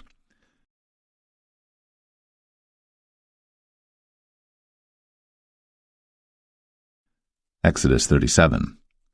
And Bezalel made the ark of shittim wood. 2 cubits and a half was the length of it, and 1 cubit and a half the breadth of it, and 1 cubit and a half the height of it. And he overlaid it with pure gold within and without, and made a crown of gold to it round about. And he cast for it 4 rings of gold, to be set by the 4 corners of it, even 2 rings upon the one side of it, and 2 rings upon the other side of it. And he made staves of shittim wood, and overlaid them with gold. And he put the staves into the rings by the sides of the ark to bear the ark. And he made the mercy seat of pure gold. 2 cubits and a half was the length thereof, and 1 cubit and a half the breadth thereof. And he made 2 cherubims of gold, beaten out of one piece made he them, on the 2 ends of the mercy seat. 1 cherub on the end on this side, and another cherub on the other end on that side. Out of the mercy seat made he the cherubims on the 2 ends thereof. And the cherubims spread out their wings on high, and covered with their wings over the mercy seat with their faces one to another. Even to the mercy seatward were the faces of the cherubims. And he made the table of shittim wood. 2 cubits was the length thereof, and 1 cubit the breadth thereof, and 1 cubit and a half the height thereof. And he overlaid it with pure gold, and made thereunto a crown of gold round about. Also he made thereunto a border of an handbreadth round about, and made a crown of gold for the border thereof round about. And he cast for it 4 rings of gold, and put the rings upon the 4 corners that were in the 4 feet thereof. Over against the border were the rings, the places for the staves to bear the table. And he made the staves of shittim wood, and overlaid them with gold to bear the table. And he made the vessels which were upon the table, his dishes, and his spoons, and his bowls, and his covers, to cover withal of pure gold. And he made the candlestick of pure gold. Of beaten work made he the candlestick. His shaft and his branch, his bowls, his knobs, and his flowers were of the same. And 6 branches going out of the sides thereof, 3 branches of the candlestick out of the one side thereof, and 3 branches of the candlestick out of the other side thereof. 3 bowls made after the fashion of almonds in one branch, a knob and a flower, and 3 bowls made like almonds in another branch, a knob and a flower. So throughout the 6 branches, going out of the candlestick. And in the candlestick were 4 bowls made like almonds, his knobs and his flowers, and a knob under 2 branches of the same, and a knob under 2 branches of the same, and a knob under 2 branches of the same, according to the 6 branches going out of it. Their knobs and their branches were of the same. All of it was one beaten work of pure gold. And he made his 7 lamps, and his snuffers, and his snuff dishes of pure gold. Of a talent of pure gold made he it, and all the vessels thereof.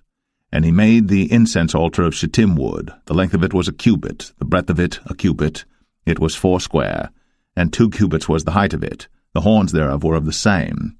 And he overlaid it with pure gold, both the top of it and the sides thereof round about, and the horns of it. Also he made unto it a crown of gold round about.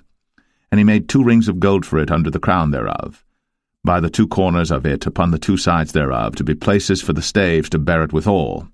And he made the staves of shittim wood, and overlaid them with gold. And he made the holy anointing oil, and the pure incense of sweet spices, according to the work of the apothecary.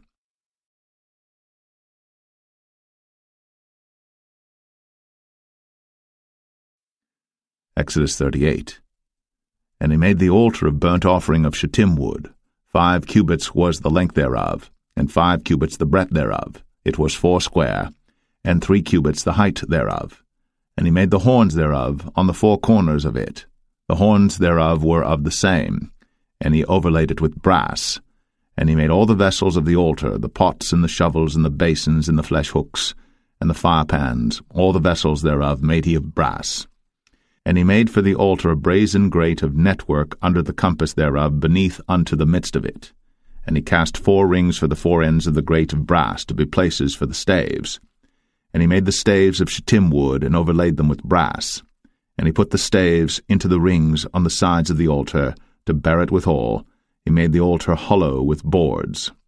And he made the laver of brass, and the foot of it of brass, of the looking glasses of the women assembling, which assembled at the door of the tabernacle of the congregation. And he made the court. On the south side southward the hangings of the court were of fine twined linen. 100 cubits. Their pillars were 20, and their brazen sockets 20. The hooks of the pillars and their fillets were of silver. And for the north side the hangings were 100 cubits, their pillars were 20, and their sockets of brass 20. The hooks of the pillars and their fillets of silver. And for the west side were hangings of 50 cubits, their pillars 10, and their sockets 10, the hooks of the pillars and their fillets of silver. And for the east side eastward 50 cubits. The hangings of the one side of the gate were 15 cubits, their pillars 3, and their sockets 3. And for the other side of the court gate, on this hand and that hand, were hangings of 15 cubits, their pillars 3, and their sockets 3. All the hangings of the court round about were of fine twined linen. And the sockets for the pillars were of brass, the hooks of the pillars and their fillets of silver, and the overlaying of their chapiters of silver. And all the pillars of the court were filleted with silver. And the hanging for the gate of the court was needlework, of blue and purple and scarlet and fine twined linen. And 20 cubits was the length, and the height and the breadth was 5 cubits, answerable to the hangings of the court. And their pillars were 4, and their sockets of brass 4, their hooks of silver, and the overlaying of their chapiters and their fillets of silver. And all the pins of the tabernacle and of the court round about were of brass. This is the sum of the tabernacle, even of the tabernacle of testimony, as it was counted, according to the commandment of Moses, for the service of the Levites, by the hand of Ithamar, son to Aaron the priest. And Bezalel, the son of Uri, the son of Hur, of the tribe of Judah, made all that the Lord commanded Moses. And with him was Aholiab, son of Ahisamach, of the tribe of Dan, an engraver, and a cunning workman, and an embroiderer in blue, and in purple, and in scarlet, and fine linen. All the gold that was occupied for the work, and all the work of the holy place, even the gold of the offering, was 29 talents, and 730 shekels after the shekel of the sanctuary. And the silver of them that were numbered of the congregation was 100 talents, and 1,760 shekels after the shekel of the sanctuary. A bekah for every man, that is, half a shekel, after the shekel of the sanctuary, for every one that went to be numbered, from 20 years old and upward, for 600,000 and 3,550 men. And of the 100 talents of silver were cast the sockets of the sanctuary, and the sockets of the veil, and 100 sockets of the 100 talents, a talent for a socket. And of the 1,775 shekels he made hooks for the pillars, and overlaid their chapiters, and filleted them. And the brass of the offering was 70 talents, and 2,400 shekels. And therewith he made the sockets to the door of the tabernacle of the congregation, and the brazen altar, and the brazen grate for it, and all the vessels of the altar, and the sockets of the court round about, and the sockets of the court gate, and all the pins of the tabernacle, and all the pins of the court round about.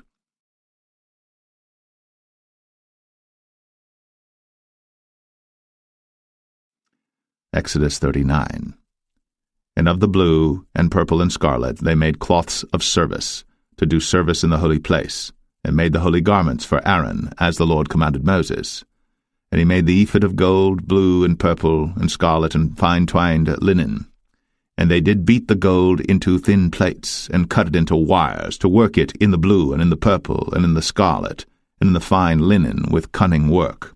They made shoulder pieces for it, to couple it together. By the 2 edges was it coupled together. And the curious girdle of his ephod that was upon it was of the same, according to the work thereof, of gold, blue, and purple, and scarlet, and fine twined linen, as the Lord commanded Moses.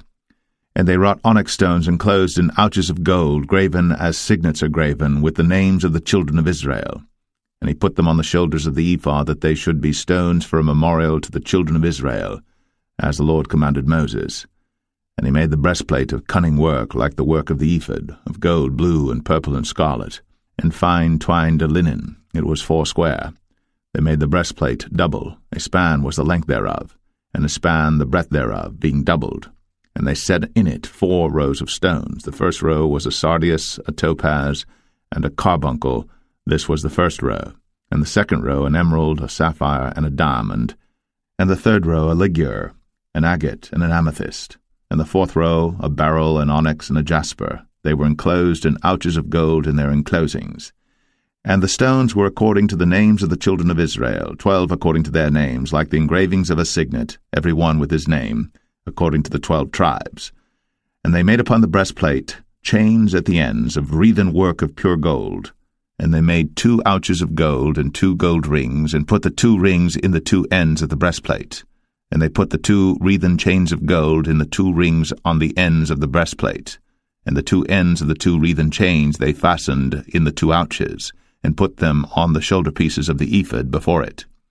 And they made 2 rings of gold, and put them on the 2 ends of the breastplate, upon the border of it, which was on the side of the ephod inward.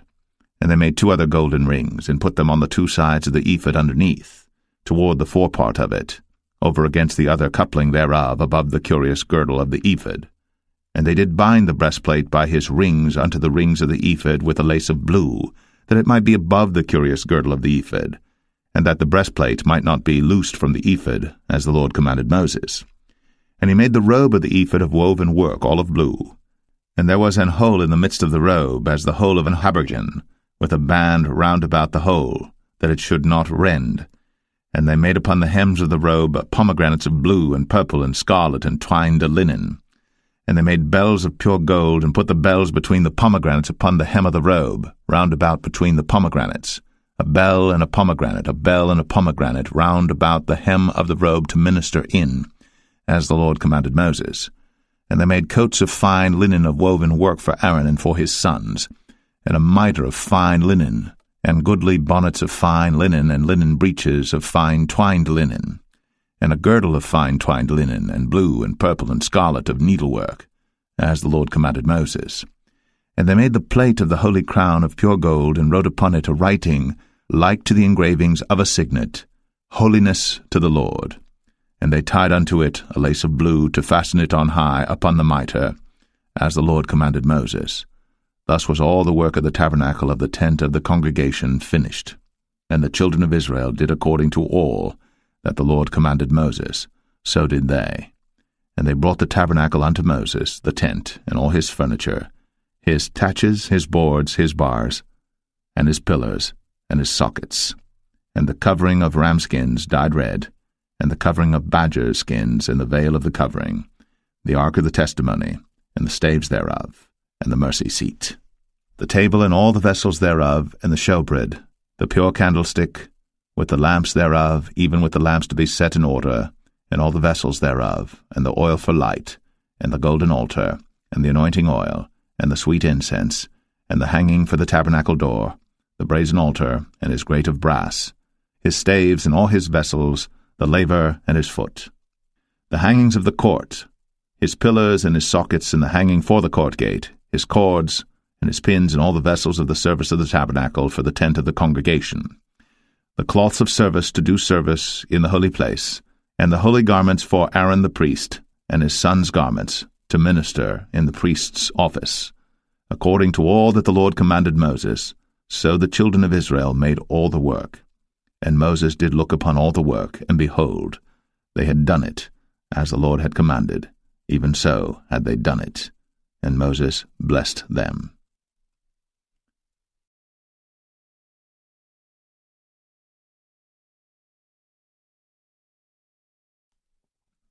Exodus 40. And the Lord spake unto Moses, saying, On the 1st day of the 1st month shalt thou set up the tabernacle of the tent of the congregation, and thou shalt put therein the ark of the testimony, and cover the ark with the veil. And thou shalt bring in the table, and set in order the things that are to be set in order upon it. And thou shalt bring in the candlestick, and light the lamps thereof. And thou shalt set the altar of gold for the incense before the ark of the testimony, and put the hanging of the door to the tabernacle. And thou shalt set the altar of the burnt offering before the door of the tabernacle of the tent of the congregation. And thou shalt set the laver between the tent of the congregation and the altar, and shalt put water therein. And thou shalt set up the court round about, and hang up the hanging at the court gate. And thou shalt take the anointing oil, and anoint the tabernacle, and all that is therein, and shalt hallow it, and all the vessels thereof, and it shall be holy. And thou shalt anoint the altar of the burnt offering, and all his vessels, and sanctify the altar, and it shall be an altar most holy. And thou shalt anoint the laver and his foot, and sanctify it. And thou shalt bring Aaron and his sons unto the door of the tabernacle of the congregation, and wash them with water. And thou shalt put upon Aaron the holy garments, and anoint him, and sanctify him, that he may minister unto me in the priest's office. And thou shalt bring his sons, and clothe them with coats. And thou shalt anoint them, as thou didst anoint their father, that they may minister unto me in the priest's office, for their anointing shall surely be an everlasting priesthood throughout their generations. Thus did Moses. According to all that the Lord commanded him, so did he. And it came to pass in the 1st month, in the 2nd year, on the 1st day of the month, that the tabernacle was reared up. And Moses reared up the tabernacle, and fastened his sockets, and set up the boards thereof, and put in the bars thereof, and reared up his pillars. And he spread abroad the tent over the tabernacle, and put the covering of the tent above upon it, as the Lord commanded Moses. And he took and put the testimony into the ark, and set the staves on the ark, and put the mercy seat above upon the ark. And he brought the ark into the tabernacle, and set up the veil of the covering, and covered the ark of the testimony, as the Lord commanded Moses. And he put the table in the tent of the congregation upon the side of the tabernacle northward without the veil. And he set the bread in order upon it before the Lord, as the Lord had commanded Moses. And he put the candlestick in the tent of the congregation over against the table on the side of the tabernacle southward. And he lighted the lamps before the Lord, as the Lord commanded Moses. And he put the golden altar in the tent of the congregation before the veil. And he burnt sweet incense thereon, as the Lord commanded Moses. And he set up the hanging at the door of the tabernacle. And he put the altar of burnt offering by the door of the tabernacle of the tent of the congregation, and offered upon it the burnt offering and the meat offering, as the Lord commanded Moses. And he set the laver between the tent of the congregation and the altar, and put water there to wash withal. And Moses and Aaron and his sons washed their hands, and their feet thereat, when they went into the tent of the congregation, and when they came near unto the altar, they washed, as the Lord commanded Moses. And he reared up the court round about the tabernacle and the altar, and set up the hanging of the court gate. So Moses finished the work. Then a cloud covered the tent of the congregation, and the glory of the Lord filled the tabernacle. And Moses was not able to enter into the tent of the congregation, because the cloud abode thereon, and the glory of the Lord filled the tabernacle. And when the cloud was taken up from over the tabernacle, the children of Israel went onward in all their journeys. But if the cloud were not taken up, then they journeyed not till the day that it was taken up. For the cloud of the Lord was upon the tabernacle by day, and fire was on it by night, in the sight of all the house of Israel, throughout all their journeys.